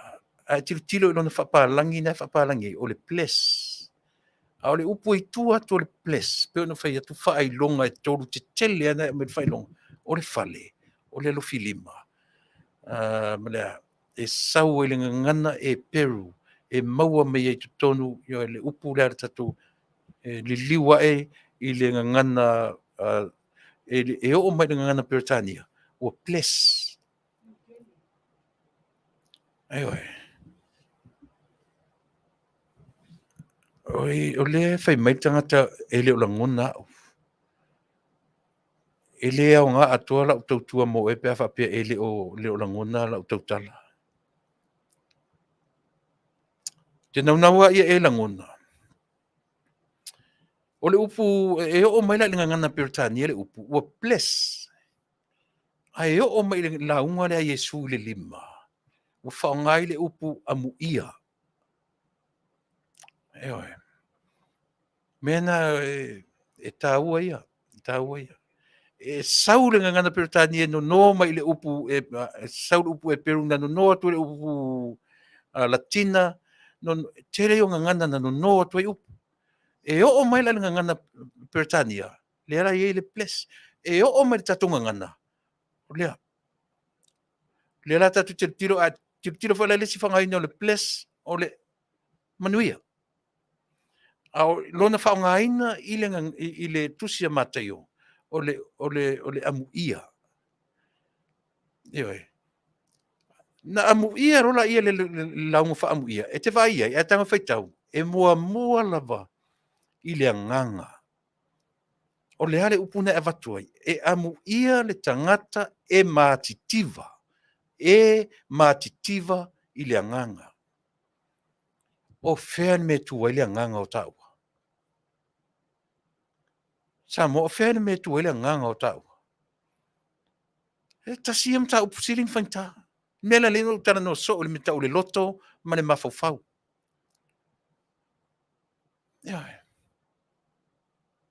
O whea me tua I le anganga o tato. O whea me e le anganga o le atua. O te fia le ngana. Sei au mai e sile upule o ngalo e cha o le meo le anganga so le o mafau.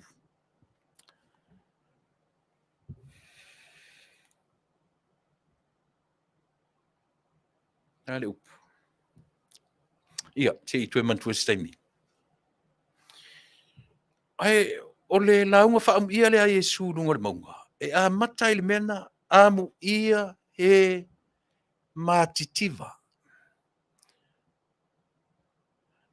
Toi fesili. Tango nei la hau ia myself. It's for me alone. Ele atoa ia tau. This is for me. Amu ia e toe mati le vā ma le atua. Amu ia e la tu te thank you to mafono. Mauli. Amu ia la te loa to e mati le vā ua le loa e le tangata. Noe. Amu ia matitiva. O ia mativa, pe a whapera sa o le mativa na leilo mafofo ema. O ia mativa e whamea amu ia.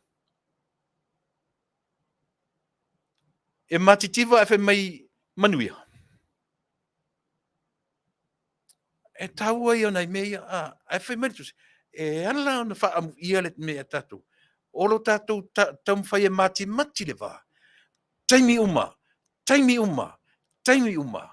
E mawhau ai soifua whaaleanganga o le tangata. O le mea ua mativa ai e nau i ai. E sea ua mativa ai. O le mea e nau i ai. Amu ia le tangata e nau. Hai. Amu ia le tangata e loto e mati le valea. Na o mai lo le foi upe fitu. E fai mai le mena i ai. Amu ia. Fai upe fitu o le lima lea. Amu ia e alo lofa atu.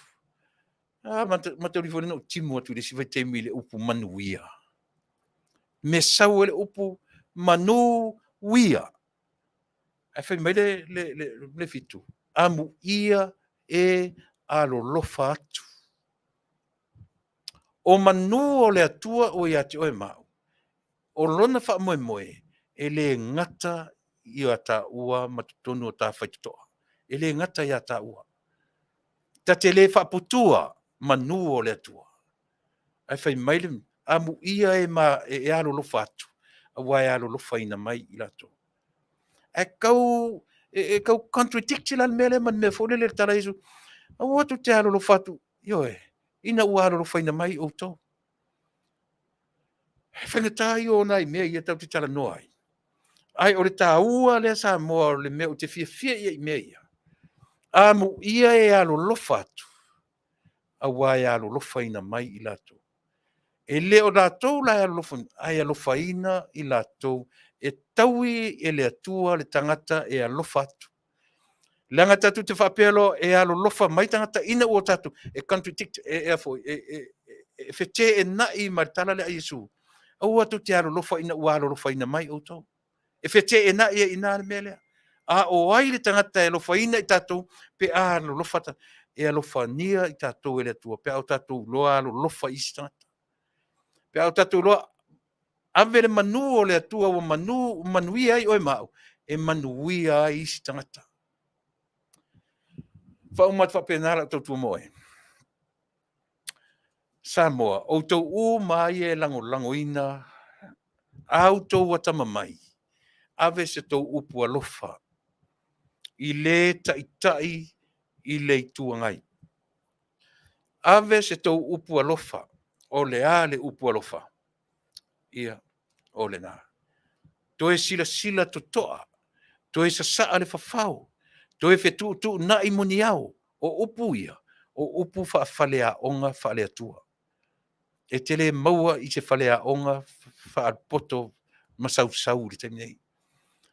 O upu o le ata mai whaalea tua. E te tau o na o uina mai i tato. Ia o le nā. Sa mo le tunu ue. Au tau wata mai o tau nai lango ina stoina. Ave iai se tala le lei. Ave iai malama iai le me tau o le development. Ua uma na whai lana vaenga mo le ati nae o Samoa uma. E le ola Samoa na o ia is the only leader for Samoa. E le na o Tuilaepa se leader mo Samoa. E le onge tangata le atua e o Samoa. E le o ninga i tangata pe o ninga i se silava atua Samoa. E on e le atua o Samoa. O le atua foi la Samoa. E malama le leia. The God of Samoa knows very well the next leader for Samoa. He knows very well the next leader for Samoa. Lewa amakan develop le kai mingi. Lewa amatan develop le atua. the next leader for Samoa. Pau le mea concentrate e tātou te minei o pongi le leader for today. O pongi le leader of today. The Prime Minister of today, she or he needs our support. She needs Tuilaepa's support. Your time is over. Tuilaepa, Limoni, your time is over. This is your time to support another leader. And yet, not yet, Fiame's time will be finished. E o mai foi le taimi e o mai le taimi o Fiame. Ono e malama loa le upu atoa o le upu development. Your time with Samoan development is done and dusted. It's over. O le taimi e lango ai the leader of today. For the next 10 years, for the next 5 years, pe ale fa maoni fia me lo na tula mai. E te tariton, e le toi tu le 5 tausanga. Au leo ngale o sia tu lalo. O te lu ina auto. Ina ia tu mau ia te auto. Awana i se sele me tu wai auto. Manuia tele. Fia me au te ita i lau talano atu. A ia fai ma le mautinoa. O tangata e moni le alofa ia te oe ma le tatou malofa o ele alo le tua lalo o no lea. E moni le alofa. Aua ni se tia i tatou. I le malua le taitai au. A ua uma na faini mea le na matau tula i mai le miliona ua tula i mai se tūranga le lei. Vi ia le atua. Aua ni i fai ma vi inga o le tangata. A ia vi ia le atua i mea le lei o tau fa malanai. Ua uma na tau fa malanai mea pau le mea ua uma na taatia le plan. The only thing you can look at it, how to execute. E whapewhea o nga lua ina le plan ua uma o na au mai. Whamanuia le atua, fia me, lau whionga i le sui parimia, loto te tele, loto te toa. Tau te whea ngai pēr ma mea leanga. Tau te whea ngai pēr ma le tura i mai. Fast supporters, awar tu mai mawar taimi o tātou whaatau matatau ai. Whaisa ngā luanga le lei. Le lava tam whai atu le tātou le app o le tam whai watu tono le parlemene si o le app na tātou te ave sao ai instead o le ave i o tātou ainga. Ia se taimi tātou te ave sao ai tupe tu tono le malo through that app. O a fair and mobile app lea. Mena ta pena i tātou le fast. Ta pena tātou mo mea le lei. Ai aua ni mawinga le taimi o tātou whaatau matau ai, mama i mawari taimi. Ma tutu a tili e le afi, le ai se pau o tātou e mawai. Ta talo i a Manuia le app lea, la fo ai sau se furu tāla, sau lua se lau tāla, sau wafe tāla, beside you sending money, ilo tātou, o lea fo i le tau o le tupe lea tātou e la fo i Samoa. Remittance, beside the remittance, beside you sending money to your families. A o mai le app lea. Tātou te ave saoa i le whainga malo. Oro tātou sao le nā i le whainga malo. O le remittance, tātou te ui i o tātou ainga. O na whātua ta milo ai le bankings, i banks o le atunu. Ma ta avili ai tu tonu. But the app lea, that is the difference between the app and the remittance. E alu lavo i lalo le category o le remittance. E tatu te o straight to the government of Samoa. No matter o ai le government. Pe o matu le fast, tu lai mai le si government, o ma sani ai le tatu o tunu.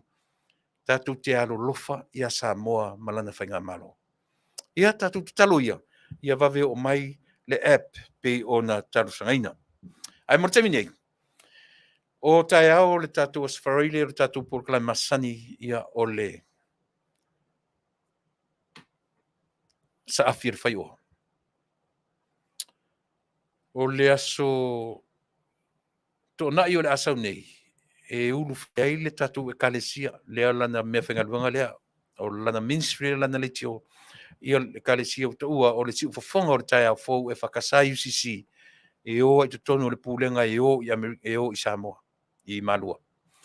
Whātoa matu o ila le tonu, maua le matu whaifi au, o le matu whaifi au, ia e tala voula watu lou le sunga le whaifi au, ma inga o le whaifi au, lea o le au whaalau iloa i le teminei, mo le sila fia. A whai ele iai se ka le sia e te anga i le teminei tato i nei le local area, i Long Beach, Lakewood, po whea lavo Carson, o anga ia po whea lavo i nei le neva e tele o lotu. Mala au mai ioe. Lea la matu o te tonu le pulenga. Matu te o i pulenga Malua. O le ngor telefoni, o le ngor le lotu si ufofonga o le tai au fou e whakasa UCC. O le matu whaifi au. Fatu a uma mai Malua, masiona fatua. O le li o Samuelu a futiti. Ia fatu ai uru tausanga lente nei. Ia mai fatua ia mane fatu a futiti. La uana ua i la matu filfilinga, ua talia fo ia i la ua. Ia, matu te o te tonu le pulenga, i le vai aso fou, i le aso tonai. Te le loa po afuafuanga le pulenga o iai, ai matu te le tue whatafa. Matu te o atua ma le mautinoa. Ua matu iai tu tonu o a aoanga le lei o le pulenga, e talia ai so matu whatawaa. Pele muso matu leo. Whamanuia mai le atua, i le tatu whainga malo, Samoa mai i se au pitu matua, i se pepe fto a whanau, i le teminei. Ia iai manu o le atua. Samoa manu o le atua, ua iau maota, malaua, whaasafua, ave, ele ni mea tatou, ine i o tatou whaaputu, ma whaaputu-putu, ine i maua le ele ma ai ele monga-monga. Ona le manuia leo le isi tangata, i manu o le atua ua au mai i o maota i o pā malotoa. O le whamoimoe oe mau, manuia isi tangata, i manu o le atua ua whaafaula i atu i ate oe. Manuia tele lau whaafonga anga Samoa. I le nei Afiafi manuia, fia mea mare whainga malo. Manuia le tatu malo. Manuia fo i Tuilaepa, male i tuangai. Ia, tatu whamoimoe i le atua. E manuia i mea uma. Amor temnei. Si mai ala whaafonga. Tatu o se pese. Ia ma tatu ele tatu pese muni tatu te whaato whaia. Mor te minei. So i fua ma ia manuia o Samoa. So i fua.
Samoa siuta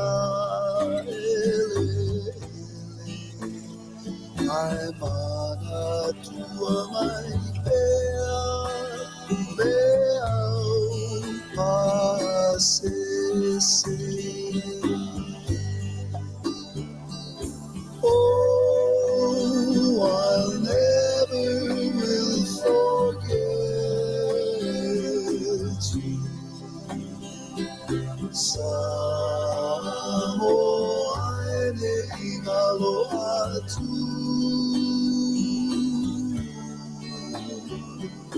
Oh, I'll never will forget you. Samoa ne ingaloa tu.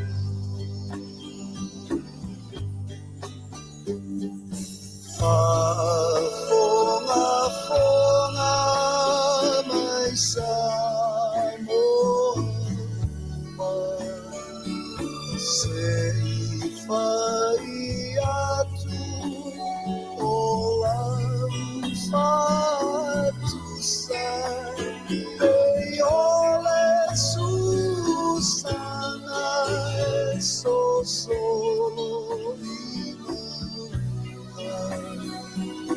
Faafetai upele oi Samoa